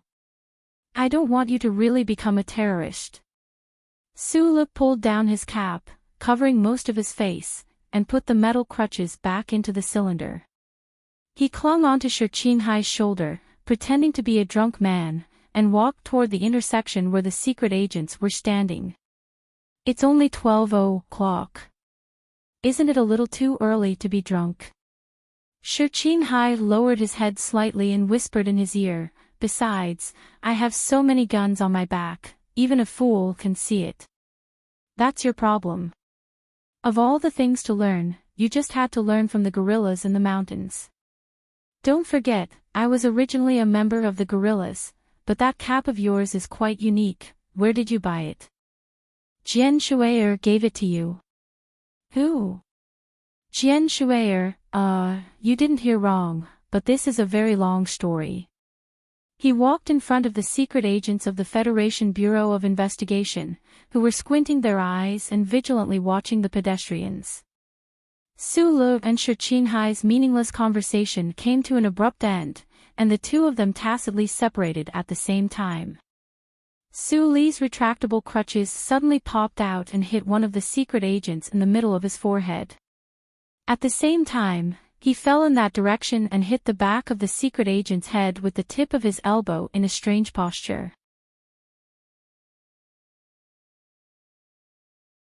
Chapter 144. In a small airport on the outskirts of Lin Hai.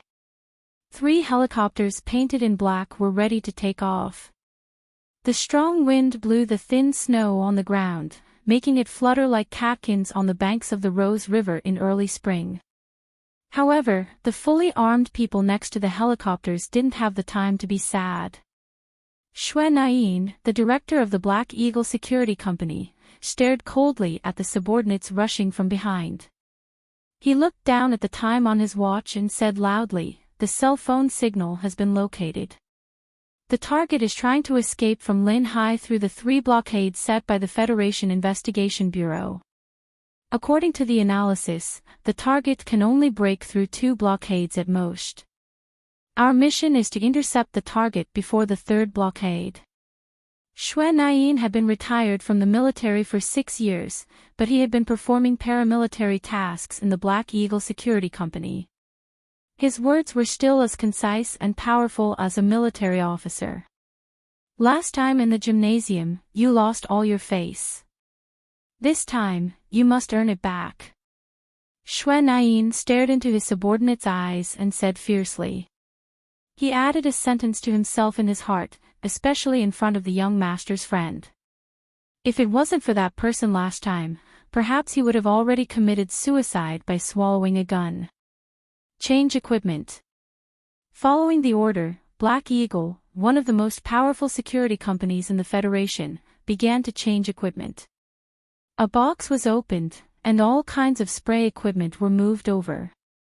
The combatants of the security company wore bulletproof vests with the police logo, and the 3 black helicopters were quickly sprayed with the logo of Lin Hai Police Headquarters.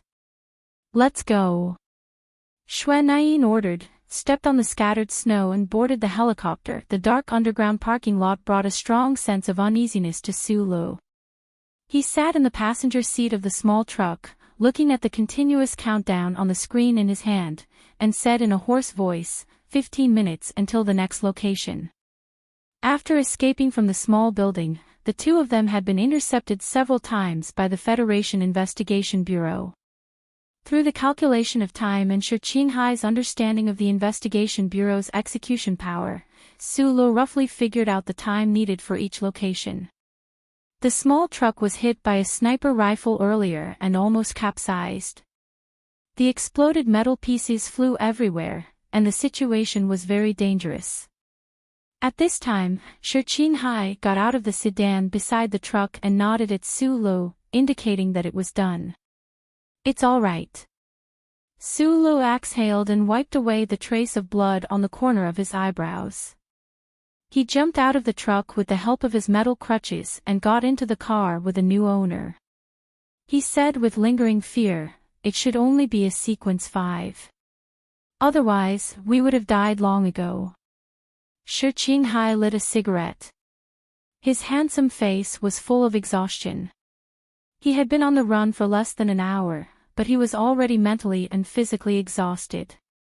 It was even more painful than running for the past month. No matter where he hid, it wouldn't be long before the electronic surveillance network that covered the entire Federation would receive the data from the chip on the back of his neck and feed back his position to the Federation's investigation bureau that was in charge of pursuing him.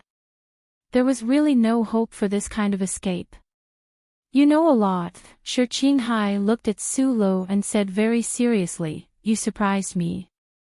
If you had believed in my ability to pick locks, the time it took to get rid of that sedan could have been much faster." Su Lu said, "In the end, I don't know you, and you don't know me well enough. If you really want to live, you have to believe me. I don't have the time to listen to your nonsense." Shi Qinghai obviously didn't believe that there was anyone in the world who could remove the chip on the back of his neck. Even if an extremely sophisticated surgery could do this, how could he survive in the Federation without the chip? He smiled and said to Su Lu, "Although we don't know each other's secrets, at least we're in a life and death situation right now." He suddenly frowned and said in disgust, "But I think this is very shameful. Why do you want to die with me? I also think it's very strange. Why did you come back to Linhai to see me when you had clearly escaped? Sulu said, that's because you knew someone was investigating me, so you wanted to warn me. Speaking of which, it's really quite boring. No wonder Tai Yuan kept trying to stop me from coming back.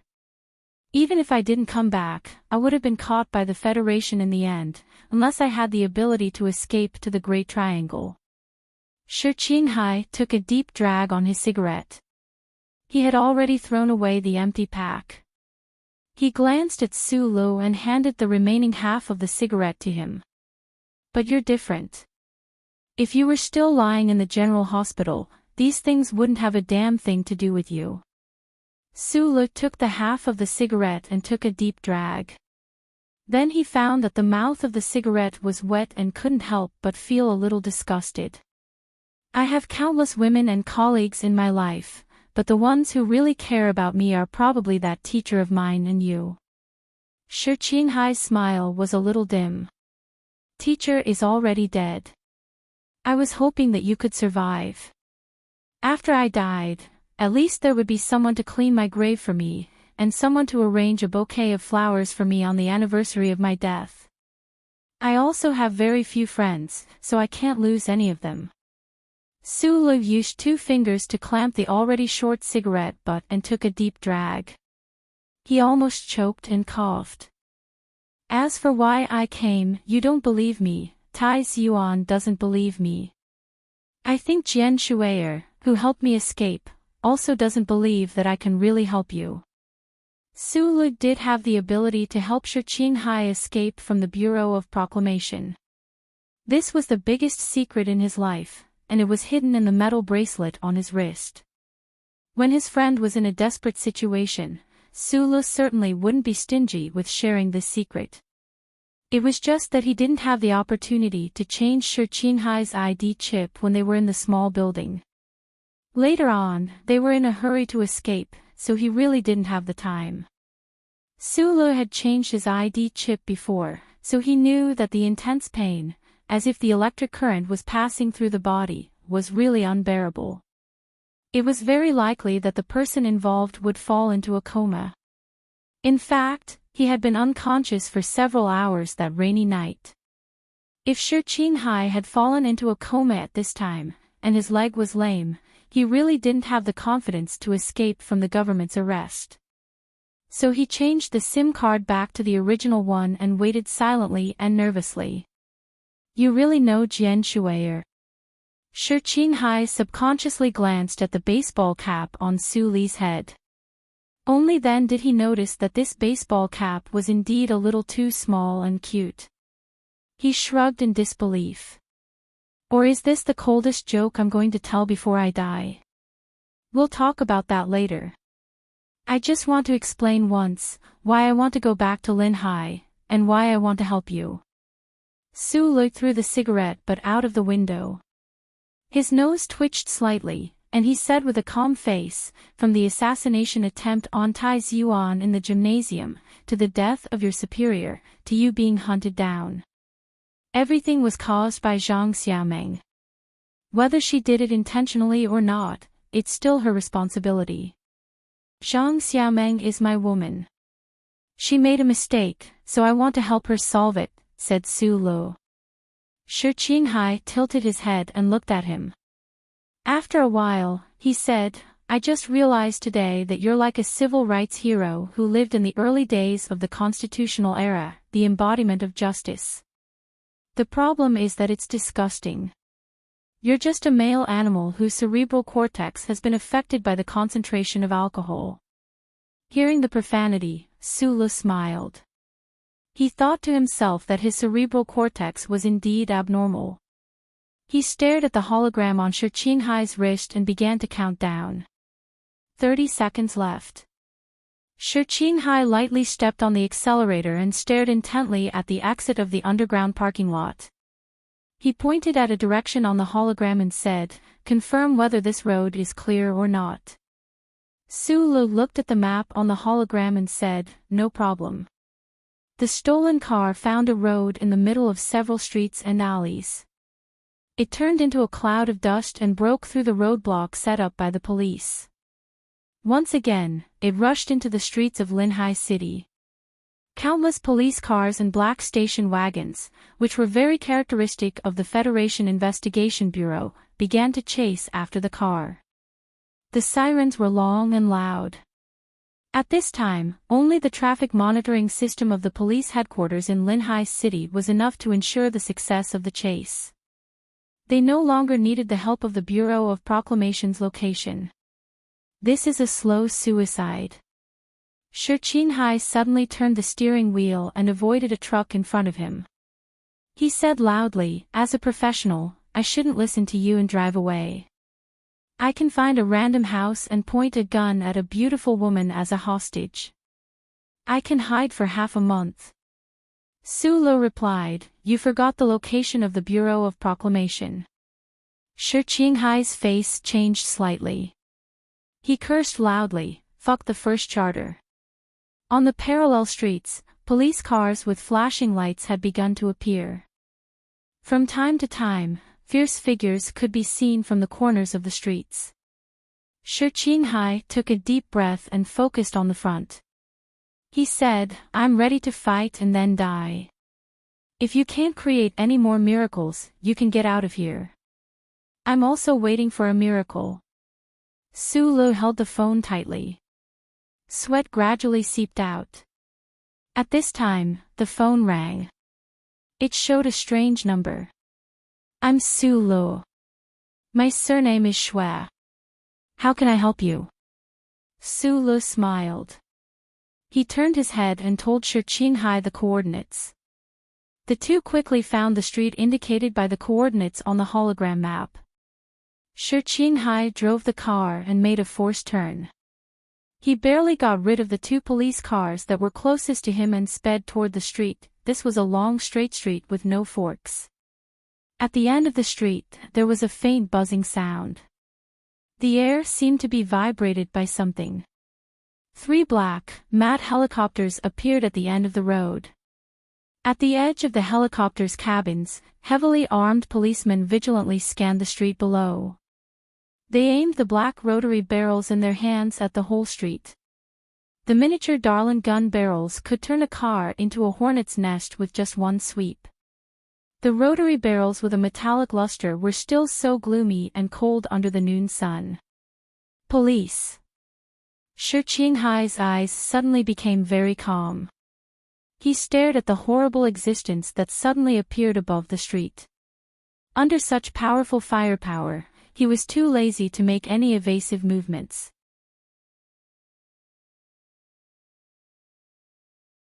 Chapter 145. 3 black helicopters painted with the words, "Police Headquarters," hovered up and flew along the streets of Linhai toward the horizon. Looking down from the cabin, one could see the chaotic sound of sirens everywhere, the roaring police cars, and the chaos that still hadn't subsided. Entering the police station's internet, accurately grasping the other party's communication, and successfully disguising themselves. The very professional Black Eagle Security Company had no difficulty in rescuing 2 people in this city. Of course, this operation was still very risky. If it was discovered that the Black Eagle Security Company had impersonated the Federation Police, it would still be difficult to face the wrath of the Federation government with the company's background. Therefore, the 3 black helicopters retreated very neatly, leaving only a small team responsible for disrupting the public's hearing. Accompanied by the sound of the wind above the streets, no traces were left behind. Su Lu narrowed his eyes and looked at the buildings under his feet that swept past from time to time. His mood was slightly complicated. This was too much like a scene in a movie, and not like something that happened in reality. He glanced at Shi Qinghai's watch and said to the director surnamed Xue beside him, "We are in the charter's positioning. The next time the Federation Investigation Bureau gets the coordinates will be about 5 minutes later." Hearing this, Xue Nian's face slightly darkened.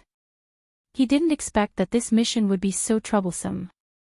Although the security company team he led was more professional than the federal military, he didn't have any confidence in escaping the tracking of the Federation's electronic monitoring network.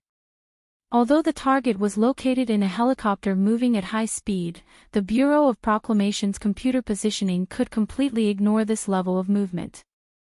"It should be the fifth sequence," said Su Lo. Xue Nain's expression eased a little.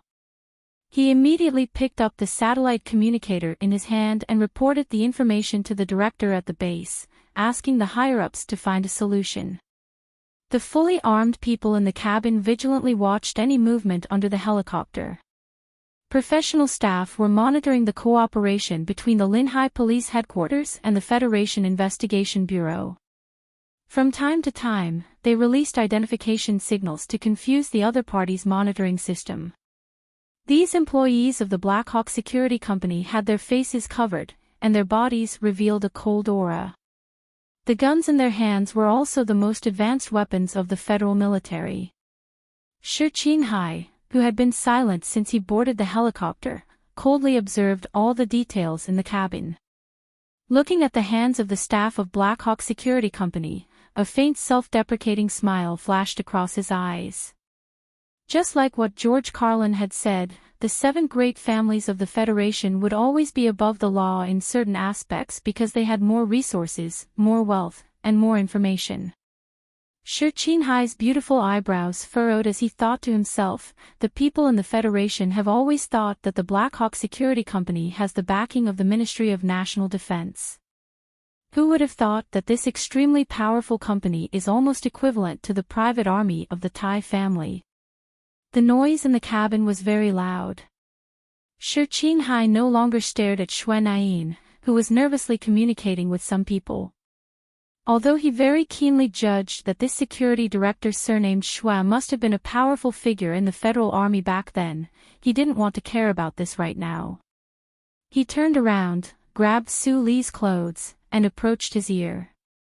In the roaring noise, he asked very seriously in a loud voice, "Do you really know Jian Shuier?" Su Li's expression suddenly froze. He didn't expect that at such a tense moment, Shi Qinghai couldn't forget about the peaked cap and the national idol under the escort and cover of the Black Hawk Security Company. 3 black helicopters, like 3 ghosts, swaggered through the layers of Federation Investigation Bureau and Linhai Police Headquarters encirclement, took Shi Qinghai and Su Lo out of the city, flew about 40 kilometers in the southwest direction, and slowly landed on a simple tarmac. It was believed that in the conclusion that the sudden appearance and departure of these 3 helicopters would definitely reveal something, but whether or not it could be traced back to the Black Hawk Security Company depended on how much effort the Federation government was willing to spend on this matter and how deep the investigation was. After getting off the helicopter, the fully armed bodyguards surrounded Su Lo and Shi Qinghai to change cars. Along the way, except for Xue Nain who occasionally whispered a few words to Su Lo, the entire motorcade seemed to be unusually silent and calm. Shi Qinghai had been watching coldly from the sidelines, and had the most direct impression of the true strength of the mysterious 7 families of the Federation. After continuously speeding for an hour, the motorcade arrived at a base on the outskirts of Shangye. From the outside, this base looked like a very ordinary synthetic food factory, but in fact, it was one of the bases that the Tai family distributed in the major states of the Federation. In a lounge, Su Lo and Shi Qinghai restocked on some food and water. The door of the room was pushed open, and a man of about 30 years old calmly walked in. He walked to the front of the 2 and said softly, "I just received news that the Bureau of Proclamation has stopped tracking your location." Although the person who walked in was not Tai Ziyuan, he was presumably an important staff member of the Tai family. Su Lo and Shi Qinghai stood up from the sofa to welcome him. After all, it was thanks to this person that they were able to successfully escape from the government's pursuit. However, Shi Qinghai looked at the face of the man of about 30 years old and slightly frowned. He said, "Thank you, but I didn't expect that you are now working for the Tai family." Su Lo realized that Shi Qinghai knew the person in front of him. He couldn't help but be slightly surprised, but his character made him keep silent and didn't ask curiously. The man looked at Shi Qinghai and smiled. He said, I am working for the Xiao Shu Foundation. Of course, in a sense, I am also working for the Tai family. This is not much different from working for the Federation. He turned to Su Lu and smiled slightly, as if he knew the doubts in Su Li's mind. He introduced himself, my name is Shen Li. I graduated from the First Military Academy, and now I am a senior manager of the Black Eagle Security Company. I am in charge of today's operation. Shi Qinghai is my junior, so he knows me. Shi Qinghai looked at him quietly and said, after you graduated, there was no trace of you. We all thought that you were sent to the West Woods by the Ministry of Defense to carry out a secret mission. We didn't expect you to be in the Tai family. I am very curious, did you confirm your job before you entered the military academy? I am in a targeted training program. You know my family's financial situation, so I can only go to the military academy, which is free of charge. Shen Li smiled and said, as for when I confirmed my job after graduation, this is not important, just like I won't ask when you became a spy for the anti-government army. Shi Qinghai shrugged and said, I am also poor, so I can only go to the military academy. George Carlin said that the poor have the most courage to change society. I don't want to disturb your reminiscing, and I am also very curious why the best students from the most famous military academy in the Federation didn't join the army. Su Lu looked at Shen Li and said, but I think, what we need to think about now is not this. Shen Li nodded slightly to Su Lu and said, we will arrange for you to go back to the general hospital right away. The boarding record of the airport has been erased. If there is a government official in the future, you will stay in the ward for 2 days. He added, as for Jian Shuier, it should be the young master who went to ask Miss Jian in person, so she won't say anything. For some reason, this senior manager of the Black Hawk Security Company was more respectful to Su Lu than to Shi Qinghai. Although it was not obvious, it was always there. Shen Li turned his head, looked at Shi Qinghai and said, the route back to S2 has been confirmed. If you want, you can leave now. How do I leave? Shi Qinghai was a spy for the anti-government army, so he did not like to deal with the powerful people in the Federation, but he knew that he owed Shen Li a big favor today. Especially with Shen Li's previous words, which could make the Bureau of Proclamation terminate the tracking of his location in advance. Even with the power of the Tai family, he was afraid that even with the power of the Tai family, it would not be a small price to pay. Illegal immigration, Shen Li said with a smile. This should be the most familiar way of transportation for people like you. Shi Qinghai heard the hidden meaning in this sentence and could not help but frown slightly. He said, maybe in the near future, you will be the ones who need to be illegal. Shen Li left the lounge, and the smell of gunpowder in the last 2 sentences of the conversation disappeared.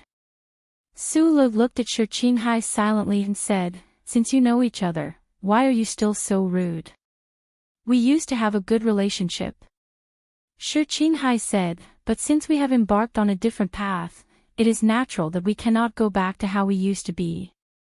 The Tai family is not the Federation government. Su Lu said with a headache, even if you are a soldier of the anti-government army, after all, it was them who helped us today. The goal of the anti-government army is to overthrow the control of the 7 major families and those shameless politicians on the Federation. Shi Qinghai closed his eyes slightly and said, you have seen what happened today. The Tai family is not the Federation government, but it is a pair of rabbits that are born together with the Federation government. Didn't Councilman Pobre just reach a peace agreement with you? The temporary peace is because both sides need each other's benefits. Shi Qinghai smiled and said, when there is no need for each other in the future, the peace will naturally be gone. At this moment, a voice rang out in the quiet lounge. The voice was full of mockery. That's why I've never tried to seek peace. Just as you said, our goal is to eliminate you traitors. A screen hung down from the ceiling of the lounge. On the screen was Tai Yuan's slightly pale face, and his calm eyes were full of pressure and disdain.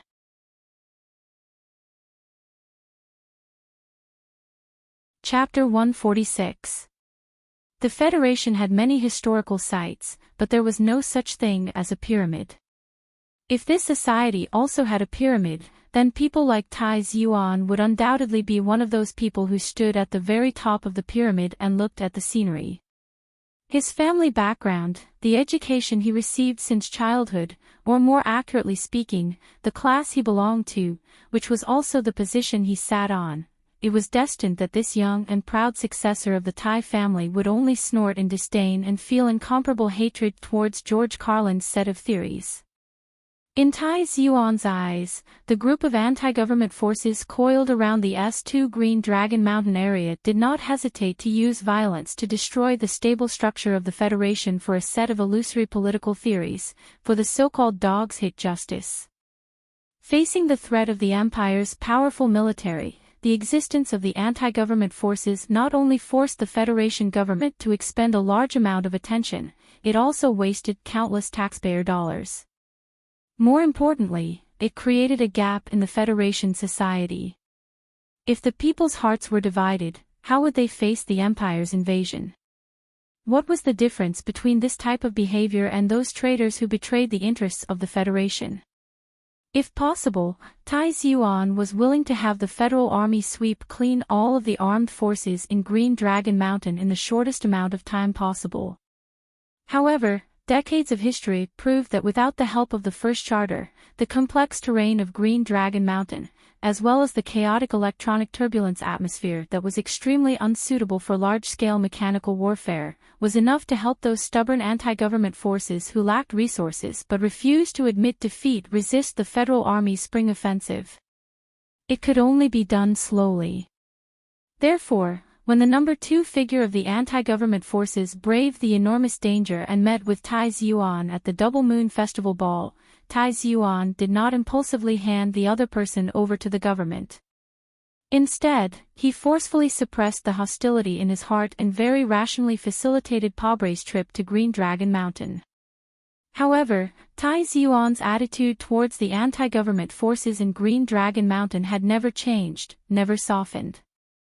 If the situation permitted, if he truly stood on the political stage of the Federation, perhaps he would be even more unyielding than the officers of the 2nd Military Region and the Deputy Minister of the Ministry of Defense who committed suicide. On the screen, Tai Yuan's thin and pale face showed a hint of mockery.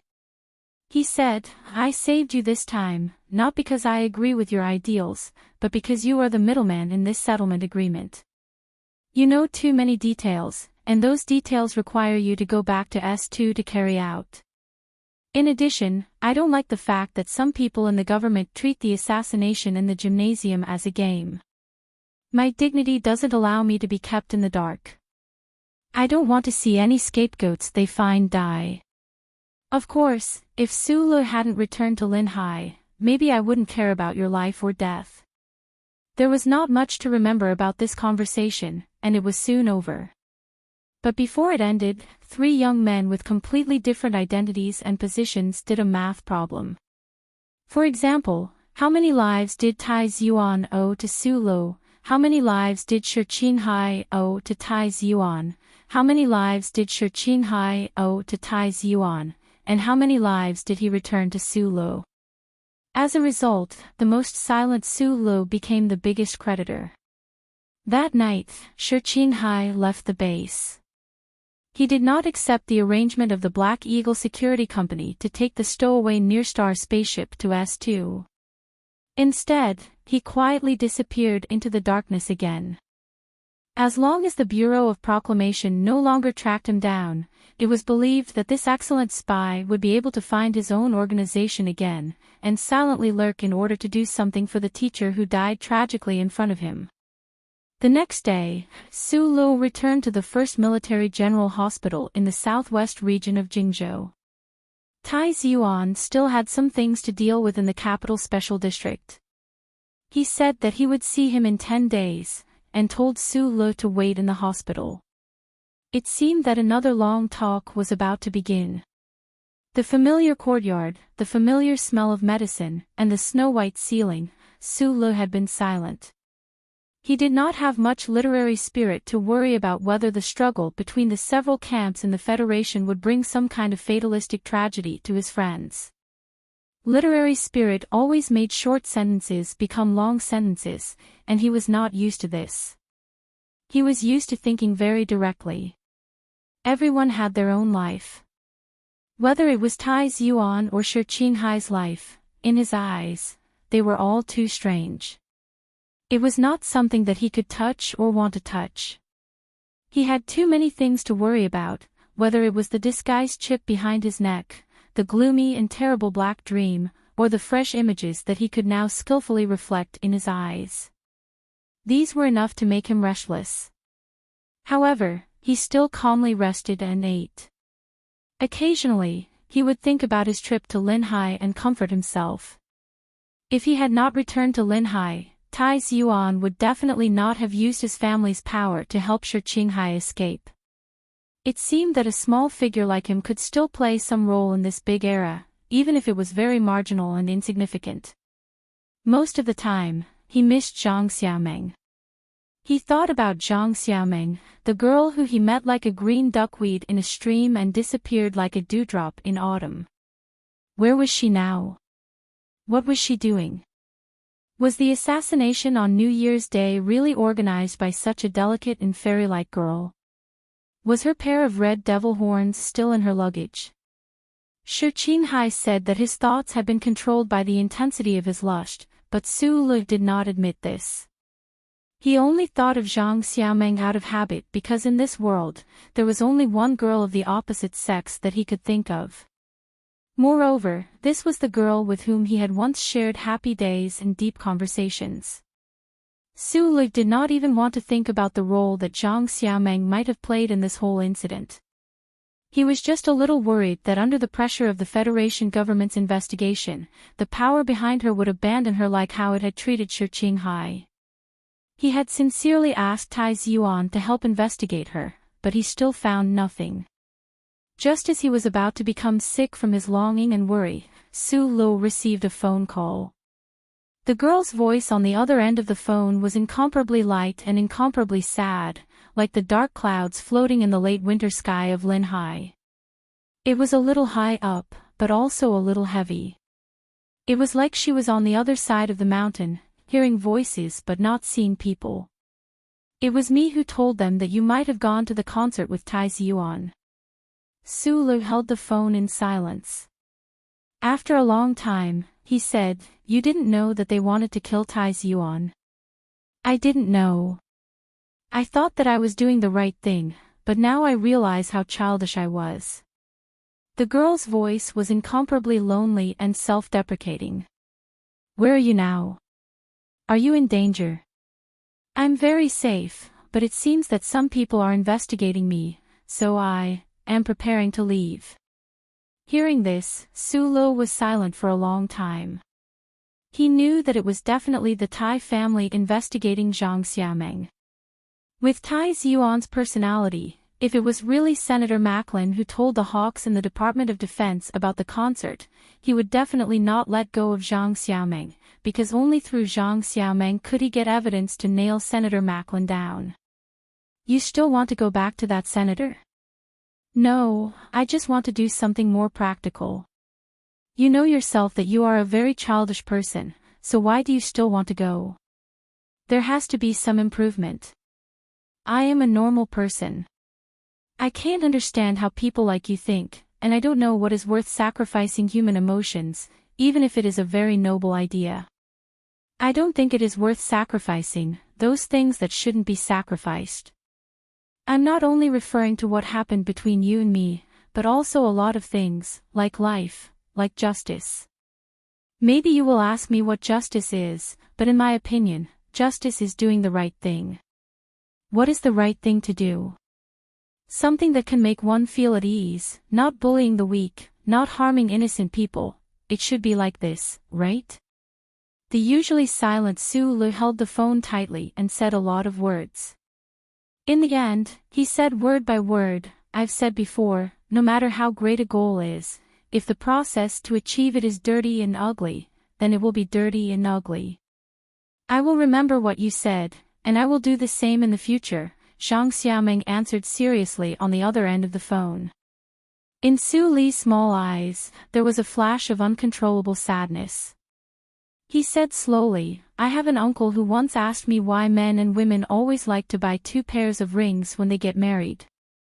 That's because rings as big as diamonds, girls like to wear them to show off, but they can't do anything with them. Actually, I don't have high expectations for life.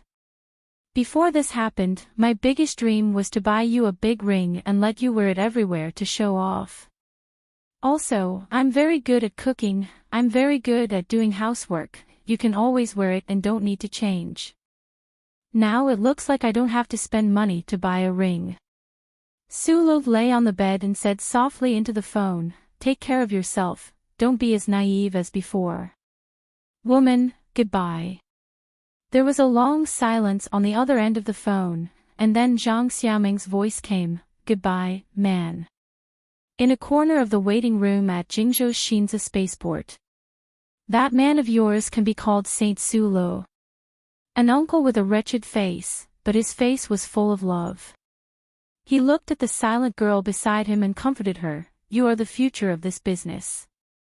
No matter how naive and childish you are, no matter how much damage you cause, as long as you face it bravely, it will become a mature experience for you." "I know, I just feel very sorry for him." Zhang Xiaoming raised her face, took off her black-rimmed glasses, and wiped away her tears. She smiled stubbornly and said, "And if he really likes me, in a few days, he will be sad again.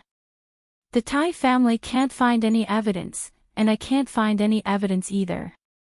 Your words can't be used as evidence."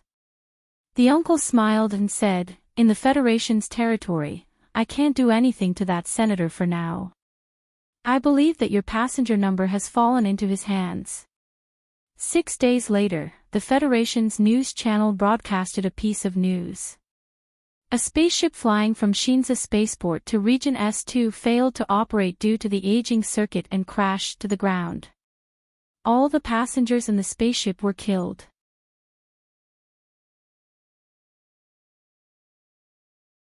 Chapter 147. According to the passenger number, the girl, who was supposed to be sitting in the 4L open space transfer cabin, was now sitting in a medium-sized bus that used old-fashioned energy and had a pungent smell.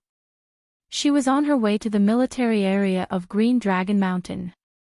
The middle-aged man with a wretched face was still sitting next to her.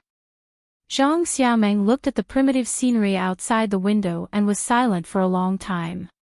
She didn't know if she was thinking about her naivety in the past, or if she was thinking about what kind of impact the news of her death would bring to her parents in Linhai and Su Lu.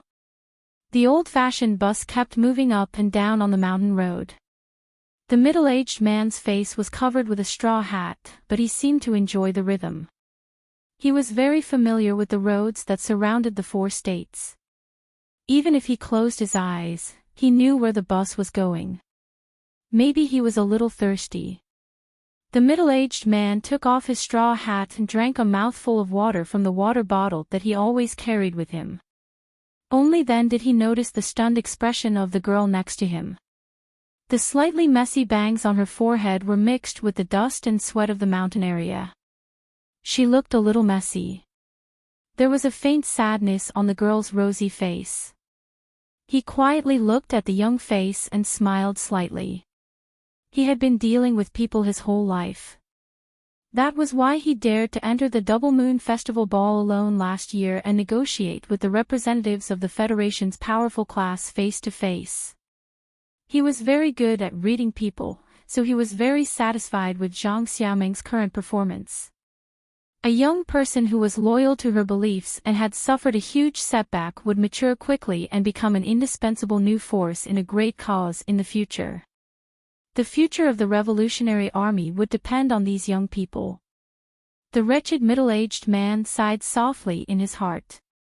Zhang Xiaomeng noticed that he had woken up. She lowered her eyes slightly and asked softly, "If I were to die, what would happen to the Bureau of Proclamations files?" Being able to think of this problem proves that you have made a lot of progress in the direction of professionalism. The middle-aged man smiled and said, "No one can change the data of the computer in the Bureau of Proclamation, but there is always a link when the data reaches the government. As long as there is a link, there will be people. As long as there is someone, there will be a way. I am an old man who has a special way of dealing with people. Why did you personally arrange for my departure?" Zhang Xiaomeng looked at him. He was the second most powerful person in the anti-government army. How could he risk coming to S1 just because of her? Although she knew some things about Senator Macklin, it was still not enough to prove anything. A traitor has appeared in the upper echelons of the organization, seriously harming our cause. But as I've told you before, I can't change everyone's opinion of that councilman. After all, to a certain extent, he represents the public image of our mountain comrades in the Federation. It's just that I feel that you're innocent in this matter. You come from a good background, but because of your kind nature, you've developed sympathy for Green Dragon Mountain. We should be grateful to a young man like you, and not watch a girl die in a plot of betrayal." At this point, a faint sadness flashed between the middle-aged man's eyebrows. For his ideals and beliefs, he had struggled for many years in the Federation. However, the current situation was becoming more and more worrying. The completely unequal resources, information, and armed forces made it so that the anti-government army could only struggle at death's door in front of the Federal Army. Although more and more ordinary people in the Federation were influenced by George Carlinism and chose to sympathize with the anti-government army, but, as Macklin walked out of the mountains and officially stepped onto the political stage, most of those people's hearts also turned to him, who claimed to be a non-violent advocate. The world in the mountains was about to become an abandoned world. He was an extremely outstanding intelligence leader, but he was not an outstanding political leader. He understood the undercurrents in the committee, but he could not quell them. After all, although Macklin's advocacy was suspected of being a capitulationist, in a difficult situation, and in the background of the Federation government's deliberate conciliation, it was very attractive. In order to contend with the forces of Macklin's faction, the leader of the anti-government army, Nan Shui, had to temporarily give up on the armed struggle and instead seek cooperation with certain forces in the Federation. That was why he came to the Federation, why there was the Double Moon Festival Ball, why there was the cooperation with the Tai family, and why there was the solemn expression on Senator Prabble's face when he walked down the gangway of the transport plane. The middle-aged man's eyebrows were deeply furrowed. The summary of information from all sides, especially the confession of the girl beside him, pointed to the source of the information about the assassination in the Linhai City Gymnasium, as well as the person behind the scenes who tried to frame the anti-government army's intelligence system after the incident, thus destroying the reconciliation agreement between Pobre and Green Dragon Mountain. It was Senator Macklin, or rather, Senator Macklin. However, he did not have any evidence. Just based on Zhang Xiaoming's confession alone, it would never be able to shake the highly respected Macklin's lofty position in the committee and in the hearts of the people in the 4 states surrounding the mountains. What made him feel even more worried was that Macklin was not stupid. His political wisdom and experience were extremely rich. Could it be that this senator did not understand that if the armed forces of Green Dragon Mountain were really destroyed, then the last thing he relied on to gain a foothold in the Federation's political arena would also disappear? The struggle of political lines was one thing, but after all, both sides were rooted in the same land. If even the land they had a foothold on was burned to a crisp, then no one would be able to take root and sprout. This problem was too profound to be thought through clearly. The middle-aged man looked at Zhang Xiaomeng, who was deep in thought beside him, and said with a trace of pity, "For me, there is another very important reason why I let you follow by my side to learn and prepare for the future. That is your relationship with Su Lu. Zhang Xiaomeng looked at him in surprise. She did not understand the importance of her relationship with Su Lu. Her eyebrows gradually squeezed together. She took a deep breath and said seriously, "I will not hurt him again, and I will not agree to use him. Don't worry." The middle-aged man had already retracted his gaze. He began to read the magazine in his hand with great interest. He seemed to be talking to himself, but also seemed to be telling Zhang Xiaomeng. He said, "Su Lu is a person who sympathizes with us and is emotionally inclined toward us. This can be confirmed from the details of the past few days. As long as it is a person like this, we will have to fight for. Furthermore, he is someone who can influence Tai Yuan's choice. Perhaps it will be a year, perhaps it will be 5 years, or even longer. As long as you can influence him, it will be worth the wait." The magazine in his hand seemed to be some kind of weekly news, but in reality, on the page was a very detailed summary of information. The information on this page was all the details of Su Li's arrival at Linhai University. This number 2 figure in the anti-government army, the most successful intelligence chief in the 37 constitutions, quietly looked at Su Li's file. He thought calmly in his heart, possibility is the most important foundation for the development of any business. And Su Lu, this seemingly insignificant person, seemed to have more possibilities than any of the people I met on this trip to the Federation. How did Su Lu get to know Tai Yuan? The middle-aged man narrowed his eyes slightly. His fingers lightly stroked the edge of his straw hat. For the S2 anti-government army, for those who paid attention to all the subtle movements around the Tai family heir, this was a mystery. From the file, Su Lu, a retired soldier with no family or friends, would not have had the opportunity to get close to Tai Yuan in Yue University. If it is really because of H1, then how did Su Lu have the authority to enter H1? If Su Lu can really enter H1, then the black mecha that suddenly appeared during the visit to the first military academy, was it Tai Yuan who was controlling it, or was it Su Lu who was controlling it? If it was Su Lu who was controlling it, where did he learn to control it? The number 2 leader of the anti-government army smiled, quickly organizing and analyzing the information in his mind. He had been dealing with people his whole life, and was an old man who had a special way of dealing with people. As the anti-government army was forced to enter a low point, he had already set his sights on the future, on the young man who was still very insignificant now. At this time, Zhang Xiaomeng had already turned her head to the side, staring blankly at the scenery outside the window. Her eyes gradually became moist. She missed him, but was strong enough to not miss him. Su Li's injuries were not completely healed, but he no longer required 24-hour intensive care. Those unnecessary medical equipment had long been removed from his bed. The specialists at the First Military General Hospital had also confirmed that his epilepsy was caused by external pressure. It was a non-genetic epilepsy, and the abnormal electrical discharge of the cerebral cortex would not cause substantial damage to his body and brain.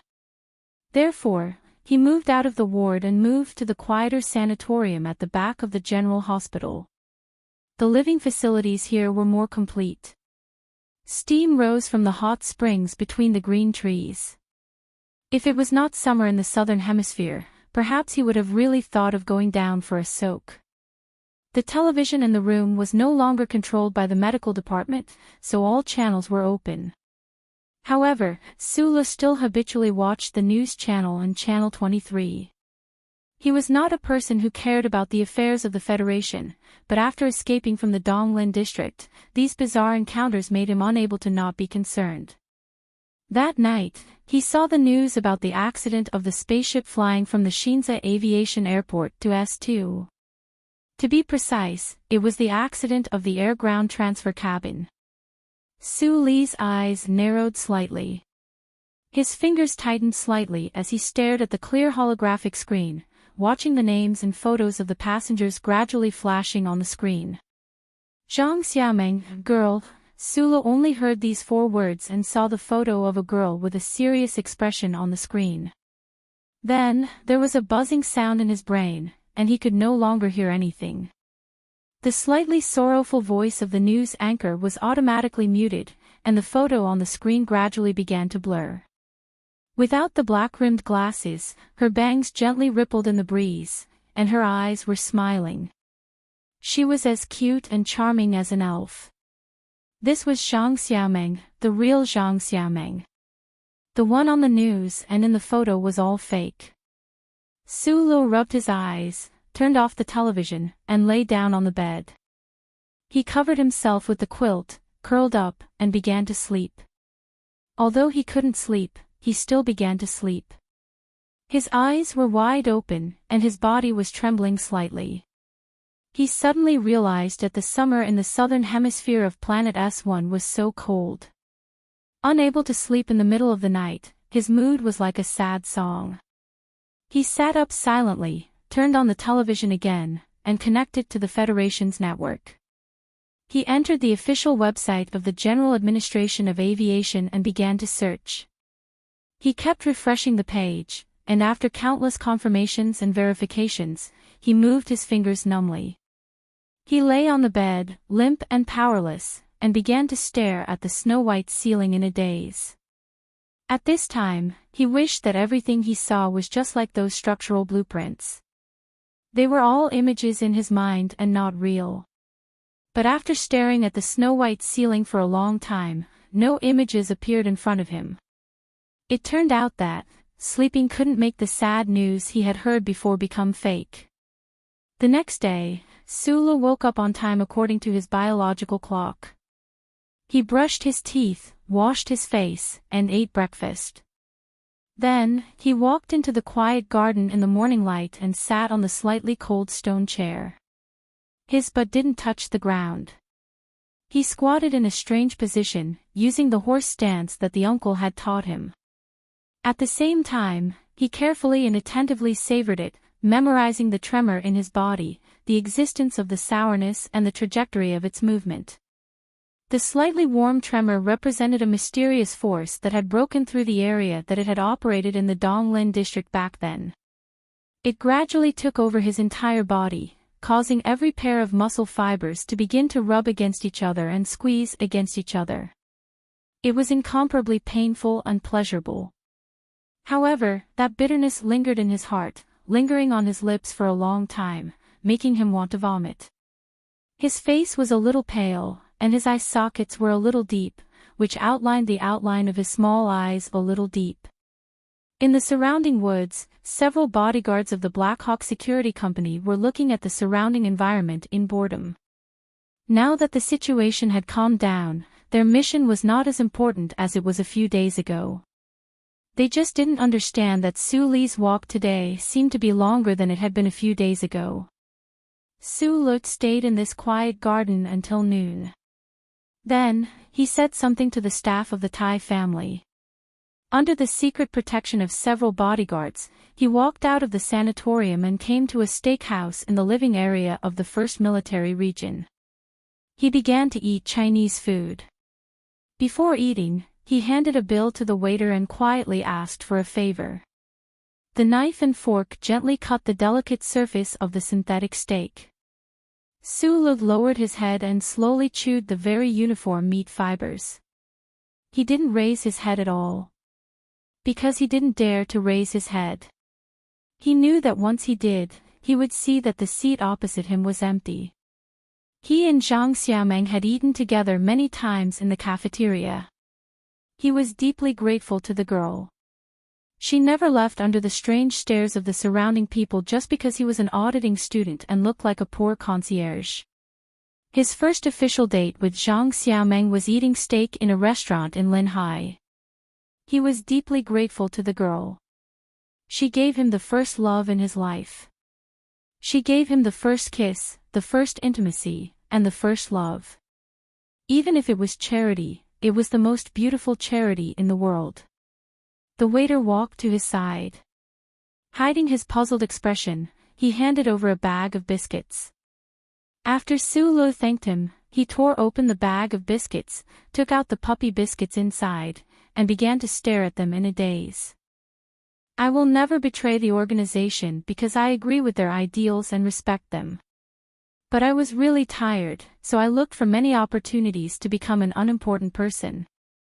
The conflict in front of the nightclub was one of my attempts. I'm sorry that this matter dragged you down. However, just when I was at my most tired and began to doubt the ideals that I once believed in, I personally facilitated the agreement between the organization and Representative Pobre. Although I was only a link in the middle and never played an absolutely important role, I knew that I knew what I did. But I know that I did the right thing. It turns out that doing the right thing, for a non-person like me, can still bring some kind of spiritual joy. But at that time, I still wanted to leave. I didn't want to care about anything in the world anymore. I only wanted to drink wine alone and sing 27 cups of wine. When I had free time on the beach, I would think about my poor father, who had never been to the capital in his life, who only knew how to manage the small farm, and who eventually died a bizarre death.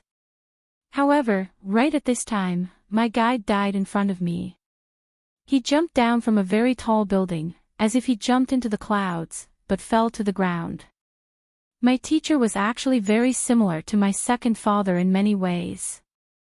It was very strange. Although I hated that traitor, I didn't let this hatred get to my head. Instead, I seemed to be much more clear-headed. Looking at my teacher's corpse lying on the roof of the car, I suddenly understood that I was still willing to fight for the ideals that I had in the past. This ideal is not laughable, nor is it something that is far and unreachable for the people, for you and me. We are just trying to make this world a bit more beautiful, a bit more fair.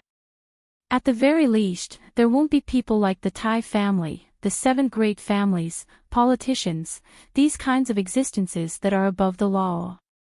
At the very least, there will be fewer ordinary people who silently died like my father. True fairness has never appeared in this world. It didn't exist in the era of imperial power, it didn't exist in the current constitutional era, and it might not exist in the future. It doesn't exist in the empire, it doesn't exist in the Great Triangle, and sometimes I even suspect that it might not exist in the Green Dragon Mountain. However, what exists isn't always reasonable. What hasn't appeared before isn't something that can't be pursued. Fairness and justice might be very illusory words, but working hard for it is always better than being apathetic. There is a vague goal in front of you. If you walk, you will always be able to reach it. If you don't walk, you will never be able to touch it. I have carefully calculated that I will live for at most 90 years in this lifetime. People will always die. Since that is the case, I would rather die on the path that I have chosen. I am writing this letter to you not because I want to influence you, but because I am very lonely in this world. The role that I play is destined to be lonely, so I want to tell you my thoughts. I might not reconnect with the organization, because since we are walking on the same path, it doesn't matter whether we have companions or not, as long as we are working hard in the same direction. The fairness of this world doesn't necessarily require you to sacrifice everything you have. I have always believed that being a policeman who strictly abides by the law, being a lawyer who upholds justice, and being a warrior who bravely resists the invasion of the empire is a positive effort towards the fate of the Federation. You are a person with a somewhat overflowing sense of justice. If you live according to your thoughts, even if you can't influence this world, you can at least influence the small environment around you. In this sense, we are companions, and we have many companions in this world. Live and then live well. Live with a clear conscience, and that is enough. Brother, I am going to find a clear conscience. Sula silently folded the letter and put it in his inner pocket. There was also a business card and a new bank card, which were the most important things in his life. Then he thought of Zhang Xiaomeng from this letter. He still found it difficult to understand the thoughts of many people in the Federation, but after reading Shi Qinghai's letter again, he was somewhat moved. People will always die, and dying on the path that one has chosen may be a kind of happiness. Su Lu quietly thought of Zhang Xiaomeng. The suspicion and anger that he had in the past were no longer important at this moment. Su Lu was a very silent and direct person. He didn't understand principles, and he didn't have any ideas. He was a young man who lived by intuition and intuition. He slowly raised his head and looked at the news that was playing on the screen in the dining room. On the news, the political leader of the opposition, Senator Medellin, who was giving a speech at the Capital University, announced that he would participate in the presidential election at the end of the year as the running mate of Governor Ross of Jingzhou.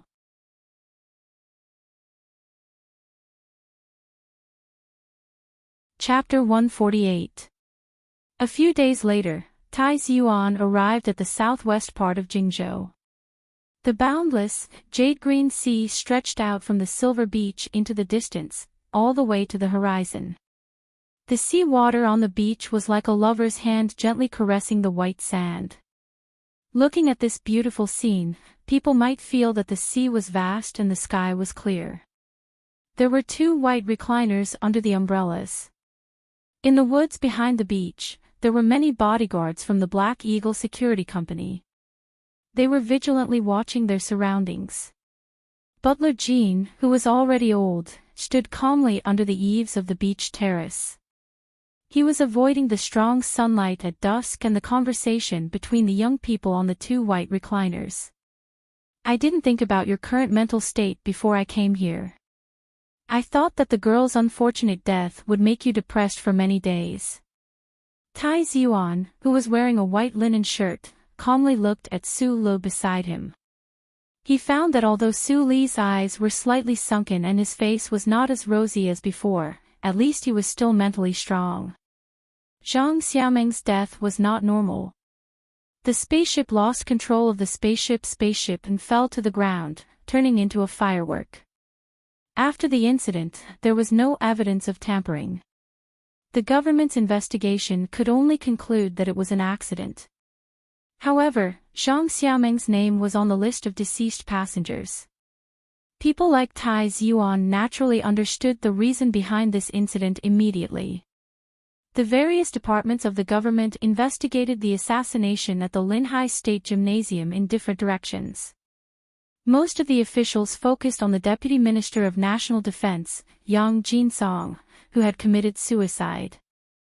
They also found out about the director of the Linhai HTD Bureau, Shi Qinghai, and inexplicably uncovered a spy network of the anti-government army. However, Tai Yuan knew that the assassination attempt on him could not have been related to the anti-government army. Deputy Minister Yang could not have cooperated with the people in Green Dragon Mountain. The real mastermind was someone else. The government needed to find a scapegoat to answer to the Tai family. On the surface, the Tai family had no other evidence, so they could only accept the results of the government's investigation. However, the officials under the influence of the madam had already begun to investigate the remaining clues. When the investigation of the truth was gradually getting closer to the truth, there was a method to eliminate evidence and link. Zhang Xiaoming's death was undoubtedly a ruthless method of silencing. The afternoon sun in Jingzhou was still a bit hot. Tai Yuan's usually pale face had 2 patches of red on it. It was probably due to the high temperature and had nothing to do with health. Like Su Lu beside him, after asking a question, he began to become silent. He squinted his eyes and stared at the blue sea where seagulls occasionally flew by. The girl in the blue dress at the Double Moon Festival Ball was dead. A trace of complex emotions flashed through Tai Yuan's eyes. If it wasn't for his family's insistence on investigating in secret and gradually threatening the other side, Zhang Xiaoming, who wasn't that important, but played an important role in the information of the assassination, should still be alive, right? Tai Yuan thought this, but he didn't feel any guilt or heaviness in his heart. Although he wasn't old, he already had a calmness that people his age didn't have. The word calmness could also be called indifference in certain circumstances. Can the police find any clues? Su Lu, who had been silent all this time, finally opened his mouth and asked, although I know that things like politics are very dark, a Federation counselor committed such a crime? Is there no one who can punish him? Then what is the use of the Federation's laws? Tai Yuan's squinted eyes gradually opened. He glanced at Su Lo with surprise. He thought that Su Lo didn't know about Zhang Xiaoming's background and many of the details of this entire incident, so he didn't know how the other knew that Counselor Macklin was behind this. I might know more than you think. Su Lo looked at the fine sand in his toes and said, so I know who did this. The Federation's laws are very particular about evidence, and those politicians never leave behind any direct evidence that could be used against them. Tai Yuan looked at Su Lo.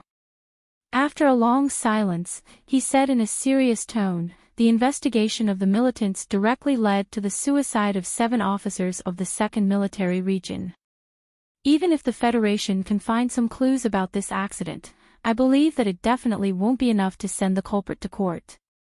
What I am very curious about is why you are so sure that the culprit behind this is that Counselor Macklin. Logic, intuition, who will benefit from this?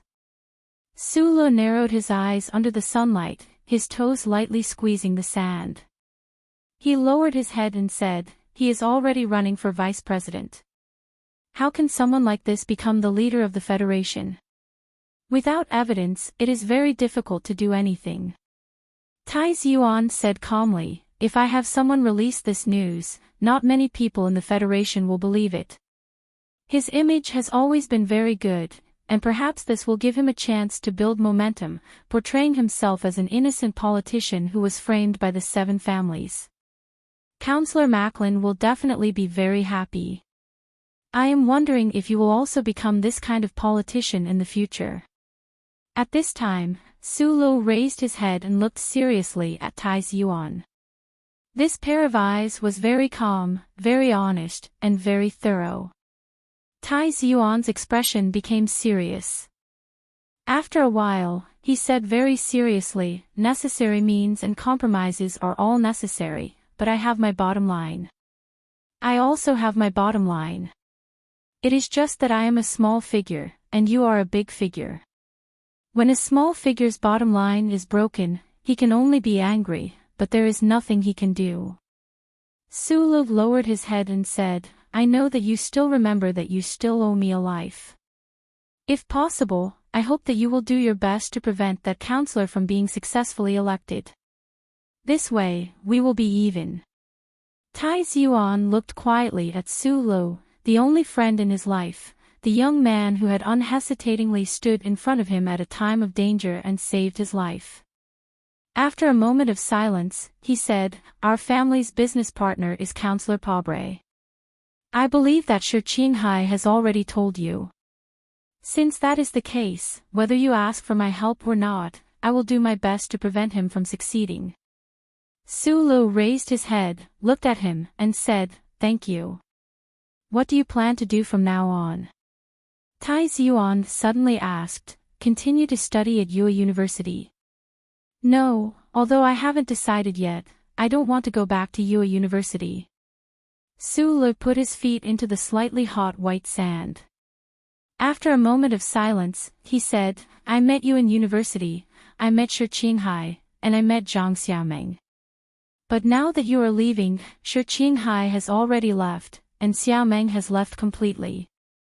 I think that it is time for me to leave as well. Tai Yuan's face didn't show any surprise. Su Li's choice had long been within his calculations. He looked at Su Lo and said, if you don't mind, I can arrange it for you. The Tai family was the most low-key of the 7 families in the Federation, but also the most unfathomable. If they wanted to arrange a person's future, that person's future would be incomparably bright and brilliant. If it were anyone else, they probably wouldn't refuse.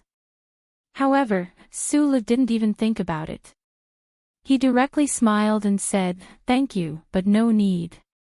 This answer was also within Tai Yuan's expectations. He was more curious about what reason Su Lo would use to refuse him.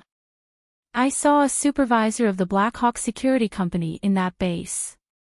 According to Shi Qinghai's analysis, He should be someone that the Tai family has had their eyes on for a long time. Sulo looked into Tai Yuan's eyes and said, "You are destined to do great things in the future, so you have already started to train many capable assistants. If I accept your help, I will definitely become your subordinate in the future."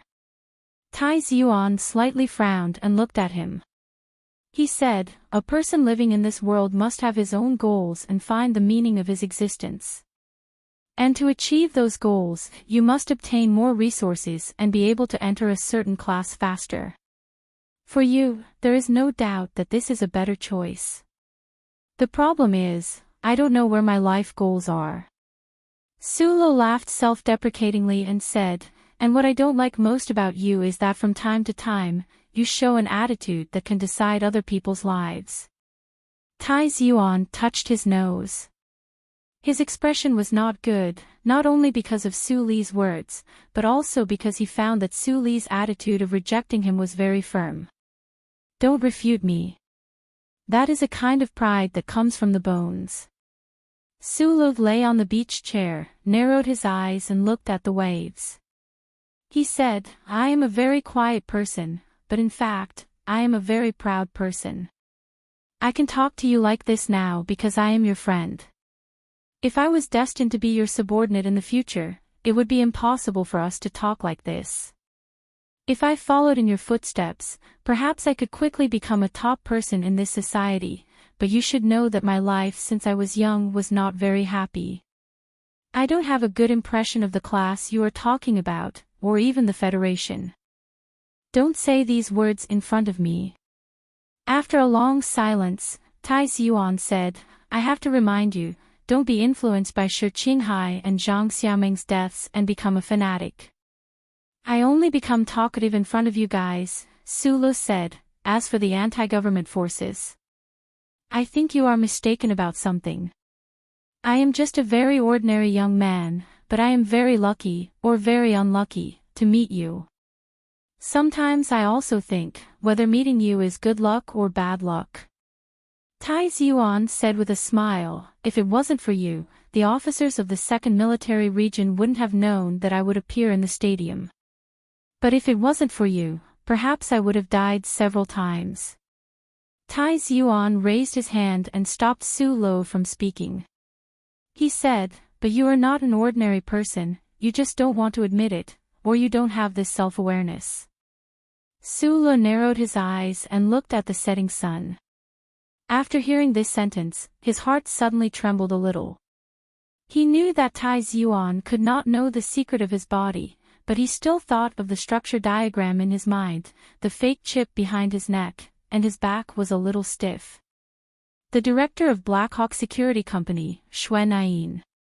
Tai Yuan looked back at the forest behind the beach.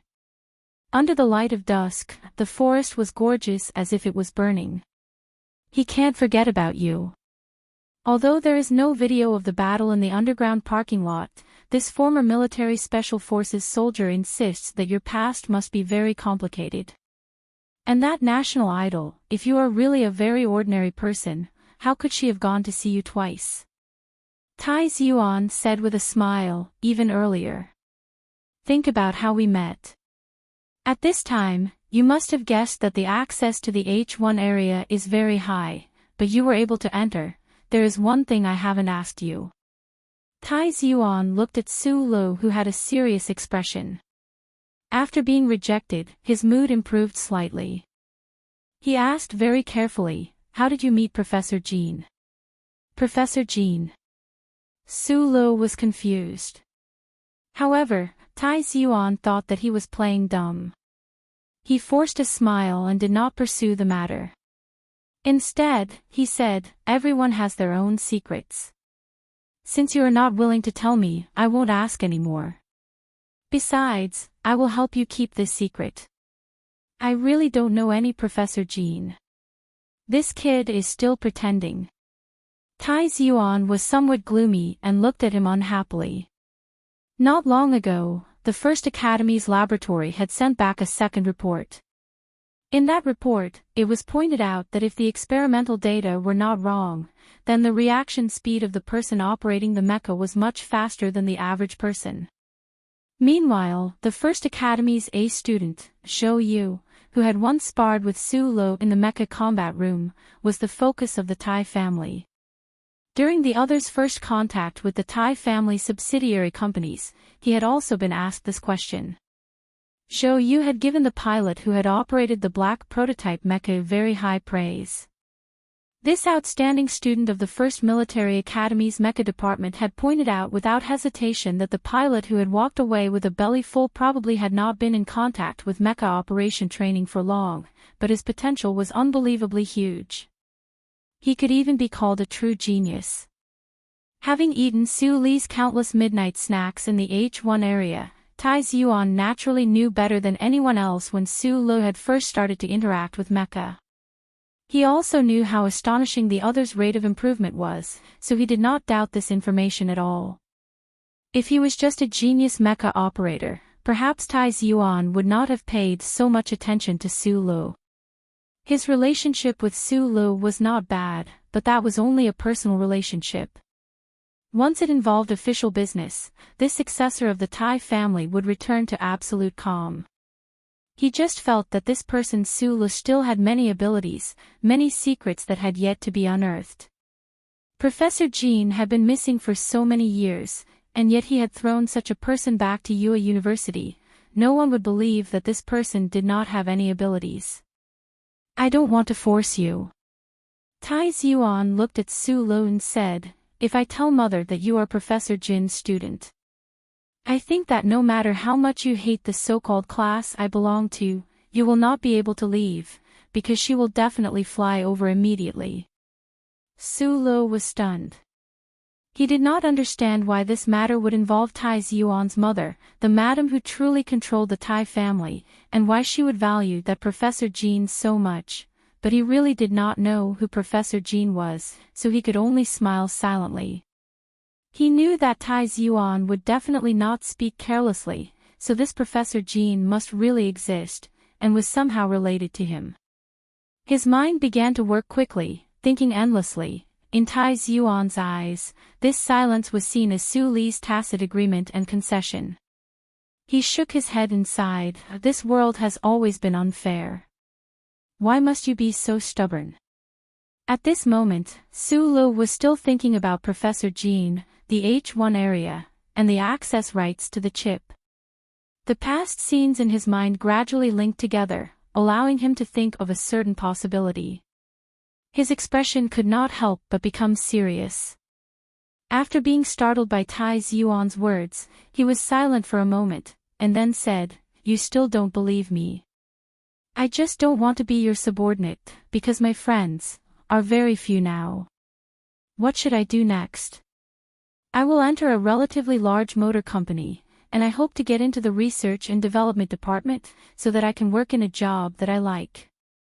Su Lo looked at the horizon with a calm expression, watching the gradually setting sun and the bright red light that reflected in a straight line, and said, of course, if the Shell Motor Company can recruit me, who has no qualifications, then that would be even better. This was Su Li's dream since he was in the Donglin district. However, at this moment, Su Lo was thinking more about the promise he had made to Zhang Xiaomeng. He would enter a big company, earn a good salary, buy a house, and then, he would quietly watch the presidential election. He would see if there was such a thing as justice and morality in this world. That's it. Tai Yuan, who had been quietly listening to the side, suddenly laughed, then shook his head and said, I wanted to do something for you, but now it seems that I can't do anything. Su Lo also laughed and said, if a young master like you doesn't want to owe anyone a favor, then you can give me that black car. That day in the underground parking lot, I felt that car was extremely sturdy. I'm really curious about the structure inside. That's not a problem, Tai Yuan said. Then what is your dream? Your family background is too good, as if everything is prepared for you. Don't tell me you really want to be the president in the future. Su turned his head and looked curiously at Tai Yuan's slightly thin cheeks. Tai Yuan's brows showed a faint trace of melancholy. He said, "Everyone has their own dream. When I was young, my dream was, time gradually passed, and the sun gradually set. The sky above the sea was suffused with an extremely deep blue-black, like a large piece of dark green jade. Just as the two young people with completely different statuses were talking about life and dreams, the endless stars began to flash in the night sky. Everyone's position is different, so their specific dreams are also different. I want to completely eliminate the anti-government forces in Green Dragon Mountain. No matter what method I use, I must make these traitors unable to delay the Federation's advance." When his dream went from having a beautiful girlfriend, to having a playmate that he could play with in the mud, to this type of category, Tai Yuan's expression became serious. If it was another skinny young man who wasn't even 20 years old who said these words, it would only make the audience laugh until they collapsed on the beach. However, Su listened seriously and silently. It was because he knew that the young man beside him might really be able to accomplish these things in the future. The threat of the Empire must be eliminated. The social contradictions within the Federation must be alleviated, and we must obtain a chance for peaceful development. However, these are all not my dreams. These steps are only the prerequisites for me to realize my dreams. Tai Yuan raised his head to look at the sky. Looking at the countless stars in the sky, his face suddenly flashed with an extremely yearning expression. He slowly said, "Where exactly should the Federation go in the future? In this day and age where certain types of energy are gradually lacking, the entire Federation seems to have already been lifeless for many years. Why is it that our dreams, our vision, always stop at things like power and wealth? That is because the vast majority of people don't have power or wealth." Su didn't say these words out loud. It was because he could tell that Tai Yuan's words right now were all extremely sincere. He followed Tai Yuan's gaze and looked towards the sky. Right now, apart from the occasional glimmer of light in the ocean, there wasn't a single trace of light around the beach. This made the curtain of stars in the night sky above seem even more clear. The Federation's future should lie in the starry sky. Tai Yuan stared at the curtain of stars for a long time, and then said with an extremely serious tone. In Heshi State University's library, Su had also read many books on cosmic astronomy. He narrowed his eyes and looked towards the sky. He couldn't help but say softly, "The Federation has now explored 74 planetary systems.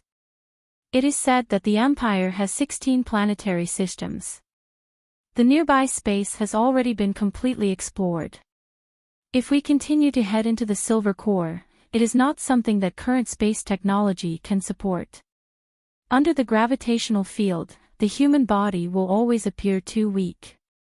If we don't head into the Silver Core, why head outside? The universe outside is still very, very big.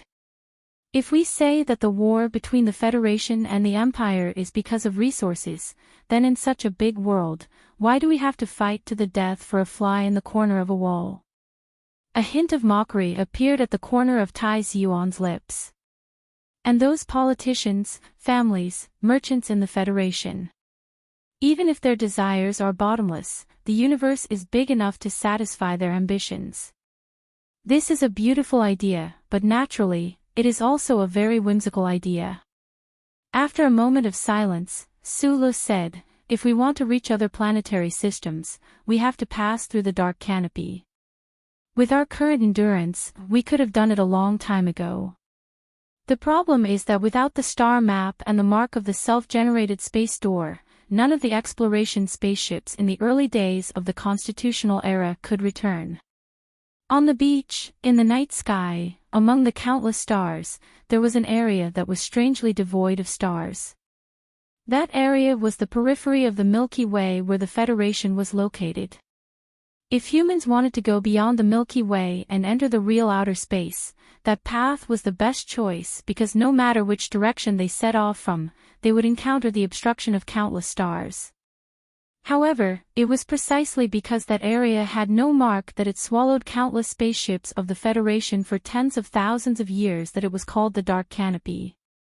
Tai Yuan looked at the darkness and the stars above his head and said regretfully, "It is said that in the past, there was once someone who really left this galaxy. There was once a star map in this world that led to the outer galactic world, but unfortunately, no one has ever found it. But, if someone before us was able to do it, why can't we do it?" "That must be a legend." Sulu shook his head and said, "Using a legend as a foundation for your ideals, you're not much better than me." Having said that, he still felt a trace of respect for Tai Yuan.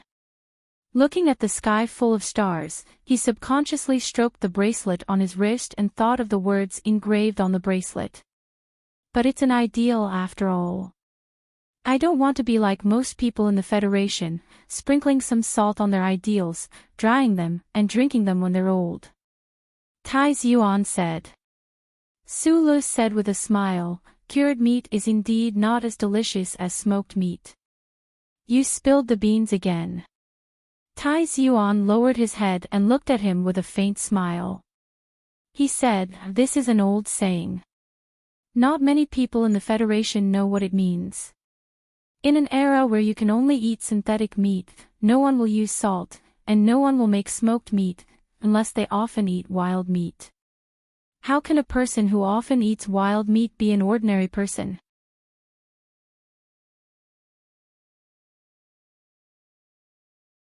Chapter 149. The weather of early spring did not make the flowers in the streets of the capital special zone start to sway.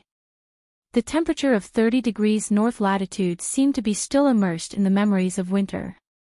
There were only a few hurried pedestrians on the empty streets. The center of the Federation was as solemn and monotonous as usual. Like the magnificent buildings on both sides of the street, it was difficult to feel close to it. The Special Zone West 12th Street was far away from the major departments of the government. It was quieter. This street gathered a few of the biggest companies in the Federation, but it was not as prosperous as the ones in Harbor City. There were also no bizarre 3D images showing off in all directions. The appearance of these buildings was ordinary and peaceful. There was a sense of grandeur as if one had seen the end of human history. At the corner of the street facing Charter Square, there was a building with a faint metallic luster, but it did not form a strong reflection of the sun. People who knew this company knew that these walls were all made with the latest technology in the Federation. It was currently the most efficient light-absorbing material. Sulu looked at the building in front of him that was close to zero light pollution. He narrowed his eyes and carefully counted the floors twice, confirming that it was the 47th floor. This boring action of counting floors was a way for him to calm his nerves. This was the first time in his life that he applied for, and the company he applied for was the most famous Shell Motor Company in the Federation. When Sulu was an apprentice who repaired household appliances in the operation room of the mine, entering the Shell Motor Company in the Federation was his life dream. For the aspiring young people in the Federation, the name Shell Motor Company had always been covered with a layer of dizzying brilliance. The Shell Motor Company was the biggest motor company in the Federation, representing the level of the entire industry. The status of this motor company was forged by both history and reality. The Jingnong brand high-energy battery that changed the lives of countless people in the Federation was the most amazing invention of this motor company many years ago. The Shell Motor Company followed human society into the constitutional era. With the growth of the Federation, it had developed into a big company. The company's business was extremely broad and involved in many fields, including cars, multi-purpose ships, spaceships, spaceport mechanical equipment, ground transmission systems. This motor company had a very arrogant slogan: "As long as there is metal, there will be a symbol of a fruit shell." These words were not false. Although the Federation's files had never been declassified, everyone, including the Empire, knew that the Shell Motor Company was involved in the development of the continuous series of mecha from the Type B of the Federal military. The military space battleships were naturally inseparable from this company. Such a giant corporation affected many aspects of the Federation, but no one could truly know who this company belonged to. However, it was different from other family companies that did not disclose their information. The Shell Motor Company had always been at the forefront of all companies in terms of information disclosure. If such a huge company still wanted to play mysterious, whether it was the politicians or the ordinary citizens of the Federation, they would not be able to accept it. The reason why no one knew who the owner of the Shell Motor Company was because the structure of the Shell Motor Company's shares was very complicated. Other than the 30% shares that were taken over by the Federation Citizen Fund during the first Constitutional Court, there were also countless public welfare funds and private funds. The Federation Citizen Fund, which held 30% of the shares, was exercised by the Federation Management Committee. Other than that, the second largest shareholder was the Veterans Association, also known as the Veterans Association. However, the Veterans Association only held 1.4% of the shares. From this, it could be seen that the structure of the Shell Motor Company's shares was so complicated that it made one's hair stand on end. The reason for this situation was determined by history. A large company that could affect the foundation of the Federation would definitely be controlled by the Federation. However, how could those profit-seeking financial giants and the big families behind the scenes let go of such a fat piece of meat? After countless years of fighting, everyone realized that no one had the ability to swallow this company alone, which led to the current situation. The federal military and the Academy of Science also had acting shares in the Shell Motor Company. After the Federation Statistics Department's last precise calculation in the 41st year of the Constitutional Court, if the Federation Citizen Fund and the shares with military background were included, the Federation could control 41% of the Shell Motor Company's shares. The Statistics Department and economists believed that under the strict supervision of the relevant laws, as many as 3,000 shareholders' insider trading was completely blocked. It was difficult to fundamentally change the complex ownership structure formed by history. Under this situation, even if the 7 big families of the Federation worked together, they would not be able to control the Shell Motor Company without alerting the Federation government. At this point, the Federation government was finally able to relax. Therefore, in name, the Shell Motor Company was a company that belonged to all the people of the Federation. The countless funds and private individuals that held scattered shares could only enjoy dividends and related rights. Before leaving the university town of Linhai, Sulu had already submitted his electronic resume to a few well-known companies of the Federation through the internet. At the end of the resume, he attached his transcript as an auditing student at UA University. At the same time, he also attached a recommendation letter written by Professor Zhou. When he asked Professor Zhou for help in writing the recommendation letter, Professor Zhou did not hesitate at all. This was because after only 1 year of study, the professor could clearly determine that Su Lu had a very precious intuition and sensitivity in the field of mechanical engineering, as well as very strong practical operating skills. The only thing that puzzled Professor Zhou was that since Su Lu was the person that Professor Jean had chosen, why did he not directly ask Professor Jean to introduce him to those big companies? Although Professor Jean had left S1 for many years, with his reputation in the industry, his student should have the qualifications to choose any company he wanted. The electronic resume had Su Li's citizen number attached to it. After the resume was submitted to a few of the big companies of the Federation, it was classified as a file that did not belong to the privacy protection regulations. It could be directly accessed by the Human Resources Department of these companies. Su Lu was not worried that these companies would find anything unusual in his file. After all, the fake chip behind his neck was used to play hide and seek with the Bureau of Proclamation. It was impossible for there to be any problems in the file. However, Su Lu did not have the slightest bit of confidence in the prospects of applying for the job. No matter how outstanding his transcript was at UA University, he was only an auditing student after all. He did not even have a diploma. His resume before he enrolled was also somewhat laughable. If it was said that a retired soldier with a military background in mechanical engineering would have some sort of advantage when applying for a job in these big companies, his file clearly recorded that he was only a mine maintenance soldier squatting in the Donglin district. However, he did not know whether it was because of Professor Zhou's recommendation letter or some other reason. Not long after the resume was sent out, Su Lo received an electronic interview invitation letter from 3 companies. Su Lo did not hesitate to choose the Shell Motor Company.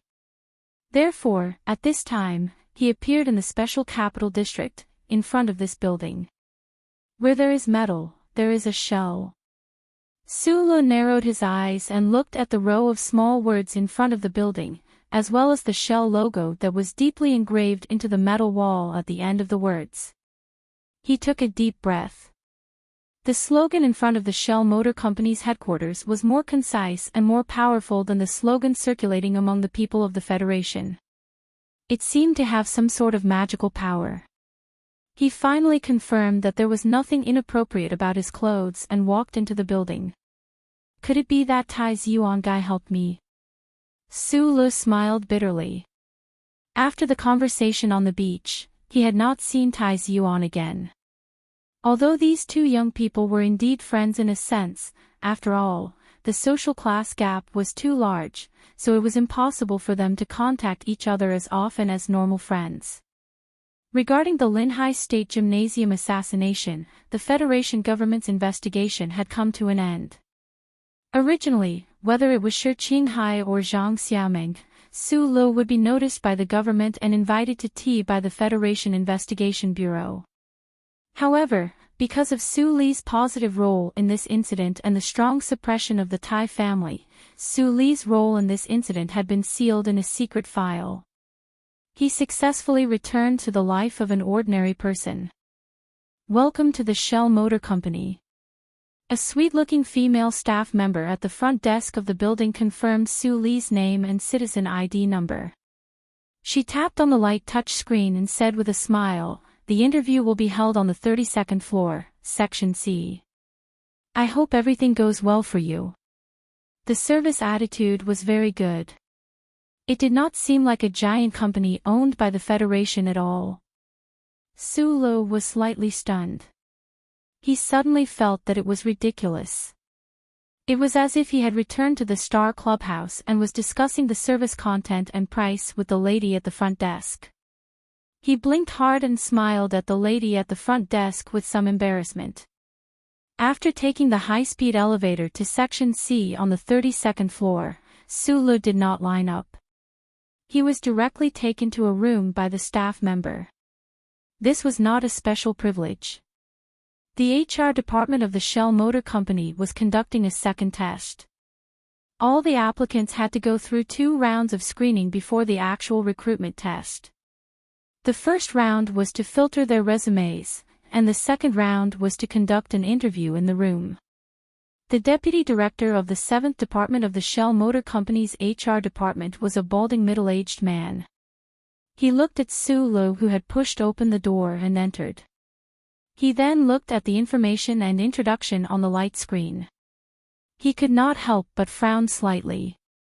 He was very dissatisfied with the work of his colleagues in the HR department.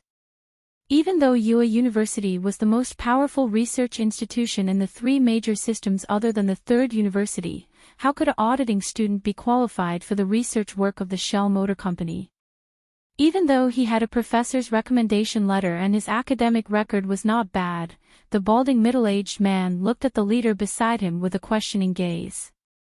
Then, he turned to Su Lu, who was sitting on the chair, and asked coldly, "I won't ask why you want to enter the Nutshell Mobility Company, and I don't want to express any opinions about your resume because that's not my job scope.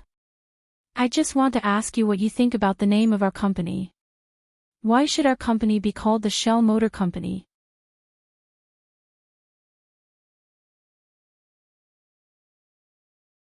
Chapter 150. The fruit shell is used to protect the delicate flesh of the fruit. And to humans, the function of a machine is like a layer of fruit shell. It protects the relatively fragile body of humans and allows them to survive in a harsh environment. I think the reason why the Shell Corporation named it Fruit Shell at the beginning was to tell every employee that the starting point and the ultimate goal of the research and development of the Shell Corporation was to satisfy the needs of humans. Machines, in the end, have to be based on humans. Sulu naturally would not talk about how the human body was the most important machine during the interview, and that other things like mechas and battleships were just extensions. Perhaps this kind of argument was fresh, but fresh would definitely be unorthodox. He did not want to be treated like a fool by these chief examiners of the Human Resources Department. Hearing Su Li's answer, the bald, middle-aged examiner showed a slightly surprised smile on his face. It seemed that he was very satisfied with Su Li's understanding of the word fruit shell. Beside the bald chief examiner, the other chief examiner, whose eyes had been half closed all this time, slowly opened his eyes at this moment and looked seriously at Sulu, who was sitting on the chair. Not bad, you've passed the interview. Prepare for the real test later. The examiner looked at Sulu thoughtfully and indicated that he could leave the room. Sulu was stunned for a moment before he reacted. He did not expect that the so-called interview would end so quickly just by answering a simple question.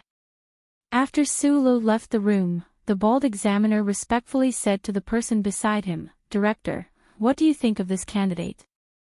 The examiner, who had been silent with his eyes closed, was the Human Resources Manager of the Shell Motor Corporation Engineering Department, Jose.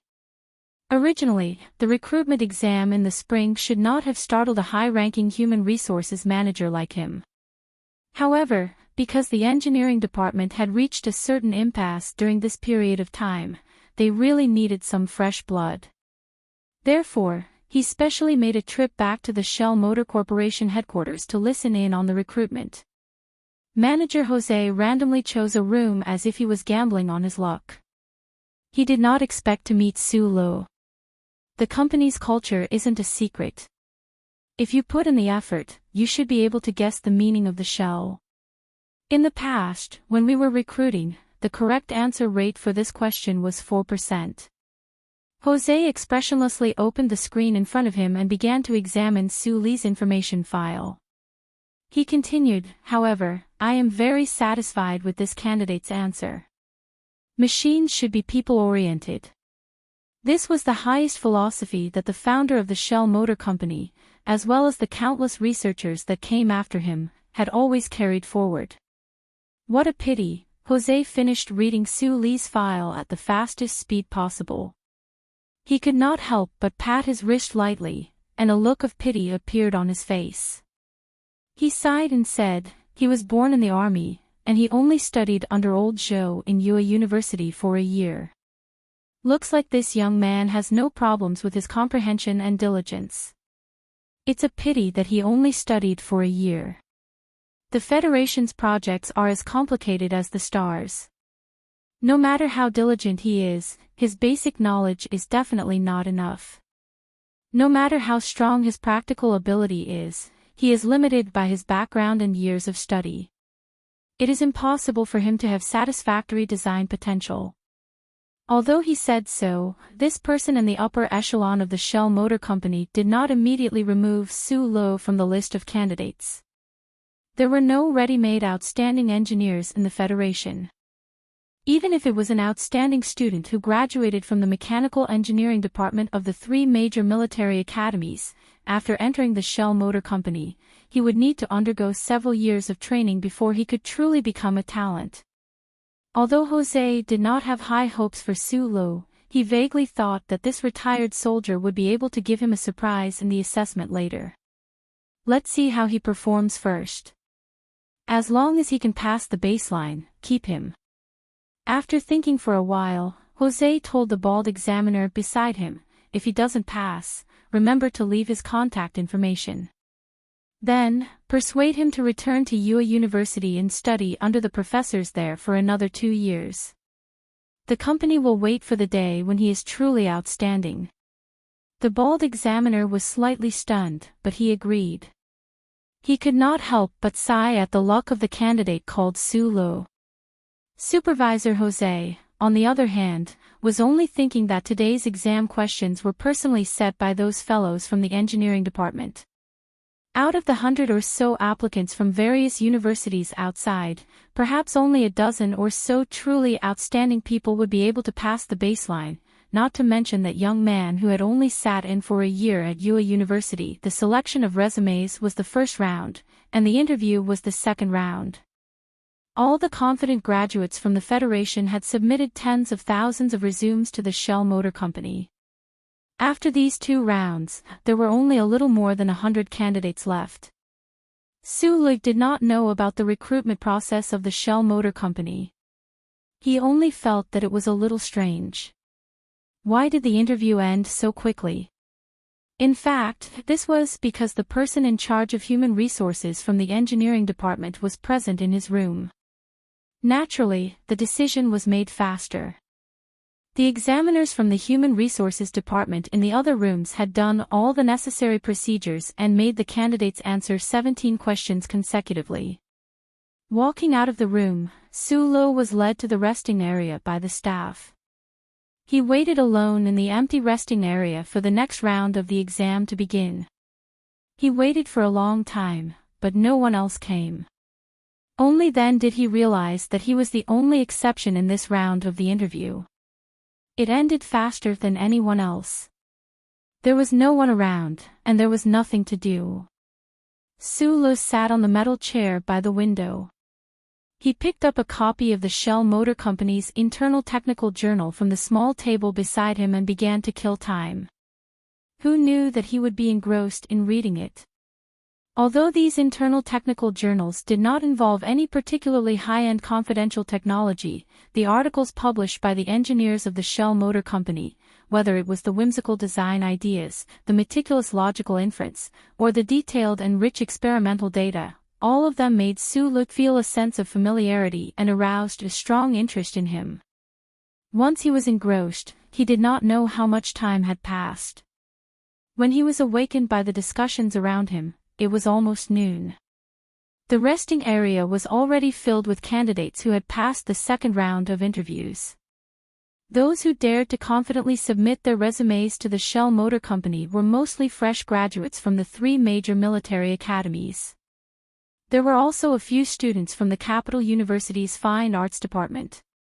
Although Linhai State's university town had the most universities in the entire Federation, the number of people who applied for the Shell Motor Company was the least. There was no doubt that the students who were able to pass the 2 rounds of the Shell Motor Company screening were all outstanding young people. Outstanding young people often appeared to be more arrogant. A more appropriate way to express arrogance was silence. Furthermore, graduates from the 3 major military academies had basically received military-style education. They all had the demeanor of a soldier.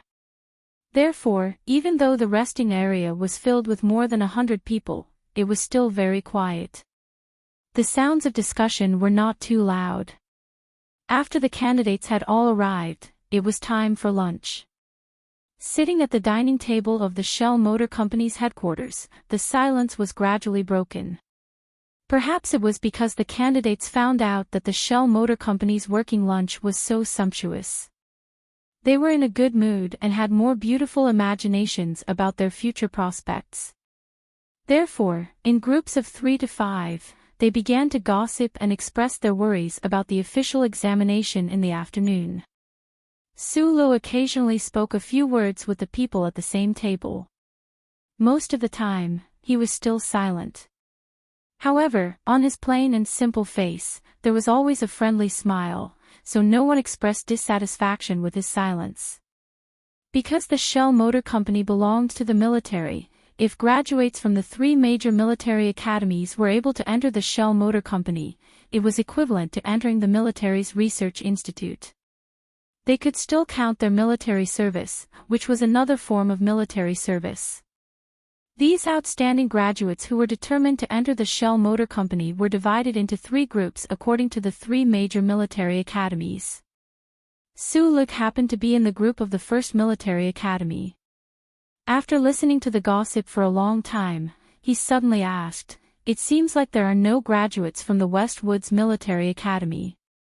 For Sulu, besides the glory of the charter, what he was most worried about was the few soldiers who had seen his true face in the East Woods region. It was because of this worry that in the past year, he had never tried to call the number on the business card. Occasionally, he would think of Little Watermelon, but he had never contacted her. The Westwoods Military Academy was under the jurisdiction of the 4th Military Region. Sulu was willing to see people from the 4th Military Region in the Shell Motor Company, but after confirming that there were no problems, he felt that it was a little strange.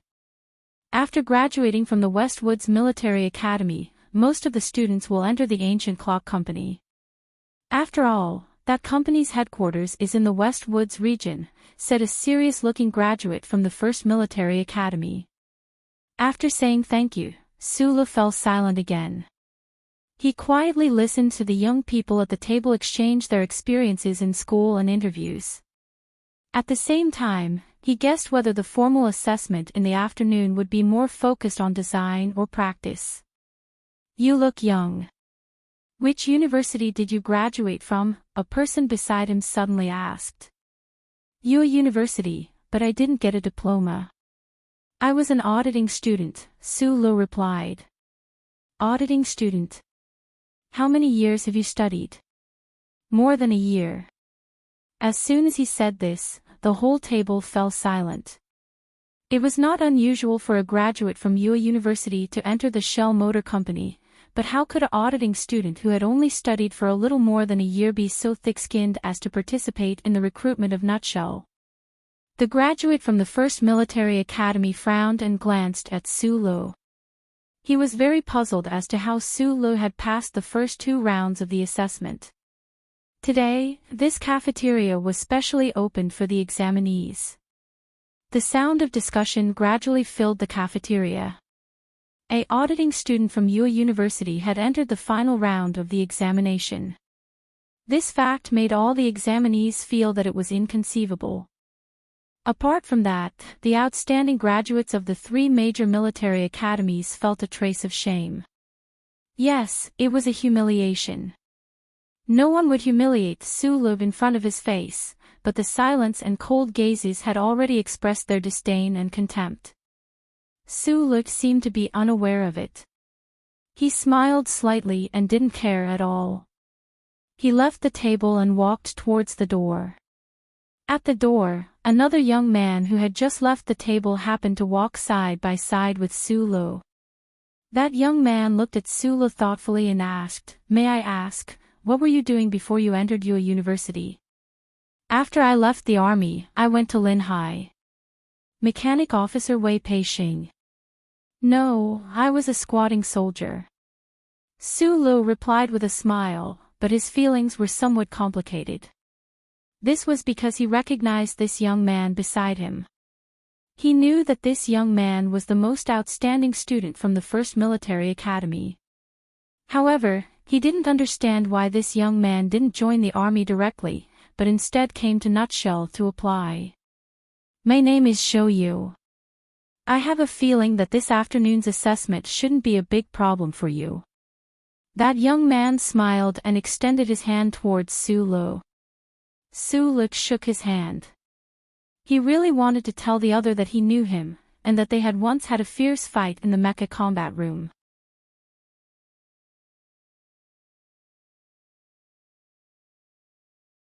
Chapter 151.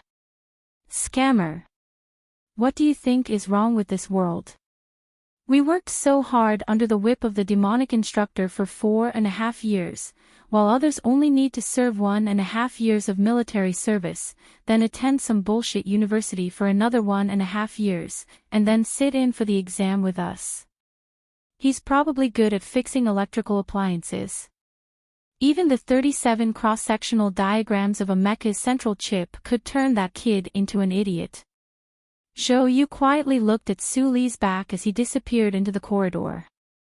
His expression did not change at all when he heard the discussions and disdainful comments around him. 5 years of life in the military academy had given this outstanding military cadet excellent self-discipline and self-control, which was why he could be so calm. In preparation for the invasion of the Empire, the Ministry of National Defense had started implementing a comprehensive talent plan a few years ago. The outstanding graduates of the 3 major military academies would undergo training and work in various large mobile companies before they officially entered the military. Zhou Yu, who should have started as a junior officer in the military, was also part of this comprehensive talent plan. The Shell Motor Company, which had a strong military background, was naturally the first choice for this plan. However, the board of directors of the Shell Motor Company was still an independent existence from the government, so the implementation of this comprehensive talent plan was not based on the will of the officials of the Ministry of National Defense. The graduates of the 3 major military academies still had to go through the Shell Motor Company's independent assessment. Zhou Yu was the trump card of the first military academy, and had an extremely high prestige among his classmates. When he left the dining table, the graduates of the first military academy put down their plates at the same time and followed his footsteps, thus overhearing his conversation with Su Lu. "Don't bother with that idiot. Zhou Yu, during the assessment in the afternoon, you have to give your brother a hand. Piloting a mecha is not a problem, and memorizing the circuit diagrams is fine too. If you really want to do some empty design, I don't have the brains." Hearing the word idiot, Zhou Yu turned around and stared coldly at Anda beside him. This brainless first military academy student was his good friend, but at this moment, Zhou Yu could only think of the trip to Yue University half a year ago. Anda had piloted a blue and black mecha and had been beaten into an idiot by a certain black M-type mecha. When the first military academy had visited Yue University, Zhou Yu had once had a simple conversation with the pilot of that mysterious black mecha in the mecha combat room. He had always remembered the way he had operated that black mecha. He also remembered that person's voice very clearly. Therefore, when Su Li's voice rang out in the cafeteria earlier, Zhou Yu keenly noticed this and specially left the table early to say a few words to Su Lu. After a few words, Zhou Yu confirmed a fact. This auditing student from Yue University was the operator of the black mecha.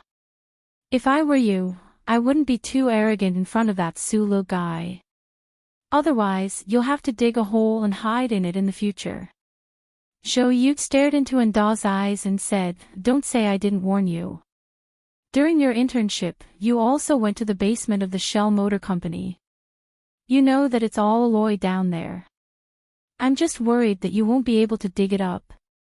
As soon as this was said, the students surrounding Zhou Yu couldn't help but burst into an uproar. They didn't understand why Zhou Yu would have such a high opinion of that person, and they couldn't believe it in their hearts. Zhou Yu looked at the expressions of the surrounding students and said with a half-smile, "If you guys don't believe me, we can make a bet. In this afternoon's assessment, he will definitely pass the baseline." For an auditing student from a private university to be able to operate a prototype mecha and fight him to a draw, what kind of understanding of mecha did this require? Zhou Yu thought the baseline of 60 points seemed to be really difficult.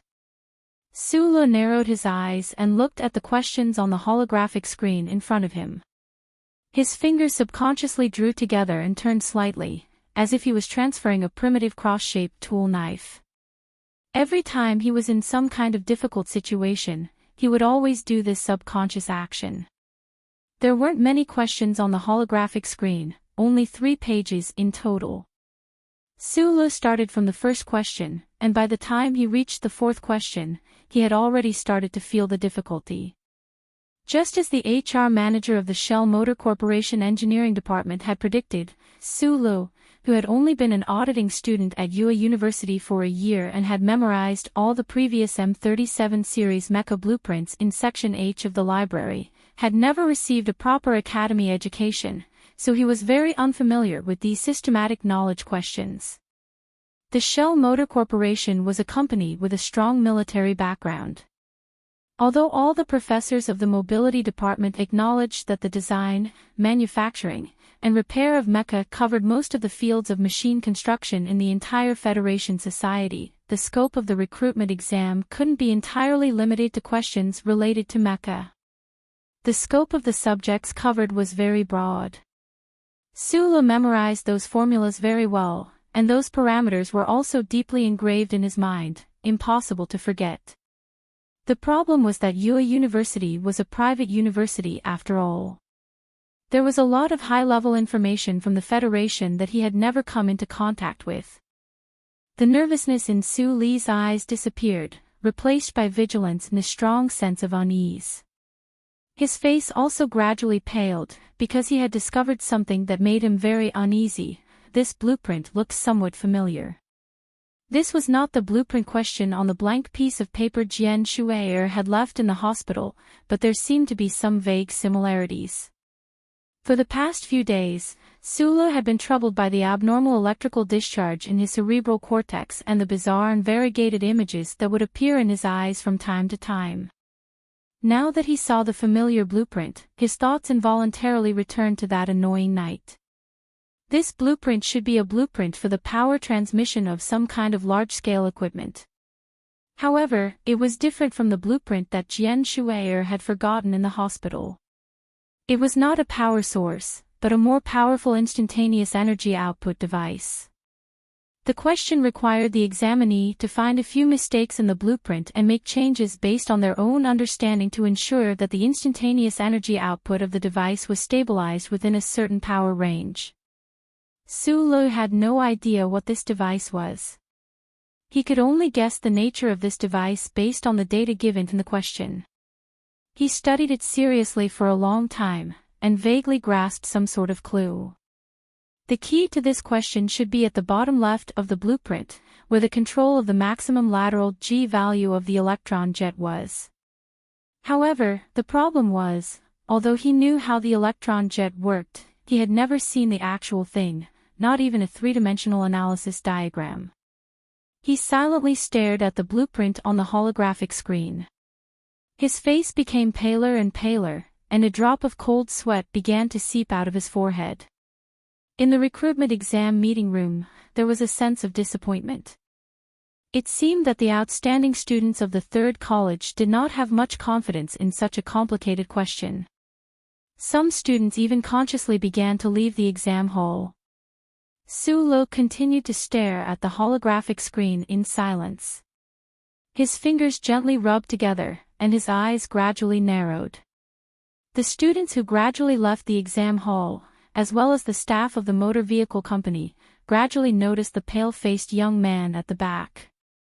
In a mythical story about the time before the catastrophe, there was once a powerful person who said, "I want light," so there was light in this universe.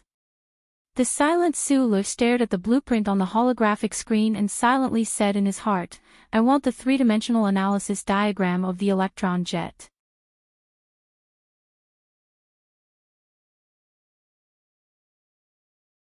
Even if it was only a conceptual design change, it still required a lot of work. The most important thing was that for these candidates, they had already been taught a certain way of thinking by academic education. No one would have thought that a recruitment exam question would require candidates to use such a crazy way of thinking to solve it. Su Lu did not have this kind of fixed way of thinking. For mechanical and electronic systems, he still maintained the idea of repairing electrical appliances. After following Uncle Feng Yu for so many years, this idea had long been deeply ingrained in his mind. In his opinion, no matter how high-level a system was, it was actually not much different from the simple chip sets on electrical appliances. At most, it was just a little more complicated. This kind of crazy idea made Su Li's way of thinking different from others. He did not know that this structure diagram was the activation device of a certain type of battleship in the Federation. Even if he knew, the idea in his mind would not have the slightest hesitation. Uncle had said before that only the human body was the first-order machine. The rest were all boring combinations of metal and wires. There was no essential difference. The structure diagram that was enlarged to the maximum on the holographic screen had long been moved from the position of the electron jet to another position. In Su Li's mind, or rather in front of his eyes, the blueprints flashed like a slideshow. He did not know how many of them had been changed. Moving one part would affect the overall situation. Fortunately, the blueprints in his field of vision were like a database. Following his strong will, an unlimited number of structural models were constantly moved and compared with the structure diagram on the holographic screen. Su Li became more and more familiar with this process. He faintly thought that he should have some kind of terrifying ability. His heart was excited, but his face was still calm. His face was slightly pale, and he narrowed his eyes as he stared at the holographic screen in front of him. The time for the examination to end was not yet up. Most of the examinees had already left the conference room. Although some of them had calculated that the problem in the last question should be with the electron jet, no matter how they calculated, they found that they could not change that part of the design without destroying the precision of the entire system. Therefore, they began to think that they had gone in the wrong direction. For this kind of large-scale equipment system, if a new design was to be made, it was not something that could be done by a single department. Naturally, it could not be the main point of the examination. Therefore, the last examinees to leave the conference room turned their thoughts to the rest of the structure diagram. A few of them successfully caught some problems and made the corresponding changes. Although they still could not meet the requirements of the examination, it was already very difficult. Zhou Yu was the second last examinee to leave the conference room. He frowned slightly, clearly dissatisfied with the changes he had made to the last structure diagram. However, he knew that he had done the best he could. Walking out of the conference room, he came to Enda's side. Following Enda's mocking gaze, Zhou Yu looked into the conference room and saw the slightly pale Su Li. He could not help but ask in confusion, "He still hasn't come out?" The objective questions can be guessed, but I'm afraid he can't even understand the last question. Enda lowered his voice and sneered. "We came out early and kept seeing that guy staring at the holographic screen in a daze like a fool." His face was so scared that it turned white. Zhou Yu frowned. He kept feeling that things should not be like this. He had a confidence in that guy called Su Li, that even he himself did not understand. That in the office beside the conference room, the supervisor of Shell Motor Corporation Engineering Department, Jose, who had just interviewed Su Li in the morning, carefully looked at the answers of the examinees sent over on the holographic screen. In the end, his gaze fell on Su Li's answer. He could not help but say regretfully, "It seems that this young man's basic knowledge is much better than I thought." He could pass the baseline at the beginning, but the last question was really too difficult for him. He could not have seen this kind of system structure before. It was almost time to hand in the exam. On Su Guang's exam paper, the last holographic screen was still blank. Supervisor Jose could not help but shake his head. Suddenly, his eyes narrowed. He stared at the words and lines on the holographic screen and refused to look away. After a while, Jose's face was slightly red. He pointed at Su Li's answer on the holographic screen and kept tapping his finger. The examiner beside him saw his expression and could not help but worry. He asked, "What's wrong?" "Talent. Talent." Jose took a deep breath and looked at the holographic screen with a face full of smiles. He said, "The engineering department wants this person." The examiners around him curiously looked at the answers on their own holographic screens. After looking at it for a while, their expressions became extremely interesting. They did not expect that the auditing student who came from a squatting soldier background could actually write such an answer. They were very clear that the last question was a problem that the monster engineers from the engineering department had just solved 3 months ago. Because it involved military secrets of the Federation, these students had to sign a confidentiality agreement beforehand. In this recruitment exam, the Shell Motor Corporation did not expect these freshly graduated students to be able to solve this question. They only wanted to test the thinking of the candidates. And in front of them, this young man named Su Lo, although he could not solve this problem, the slightly rough changes to the blueprints and the notes at the bottom were all faintly moving in the right direction. This examinee seems to be very familiar with the main canon-based system. It's really incredible. The bald examiner hesitantly said, but there is still a big problem with the changes to the blueprints in the third region. What's there to be afraid of? Jose stared fixedly at the holographic screen and said loudly, the key is this kid's thinking. It's really rare to see such a daring fellow nowadays. Su Lu sighed, put down the holographic marker pen in his hand, and walked out of the meeting room.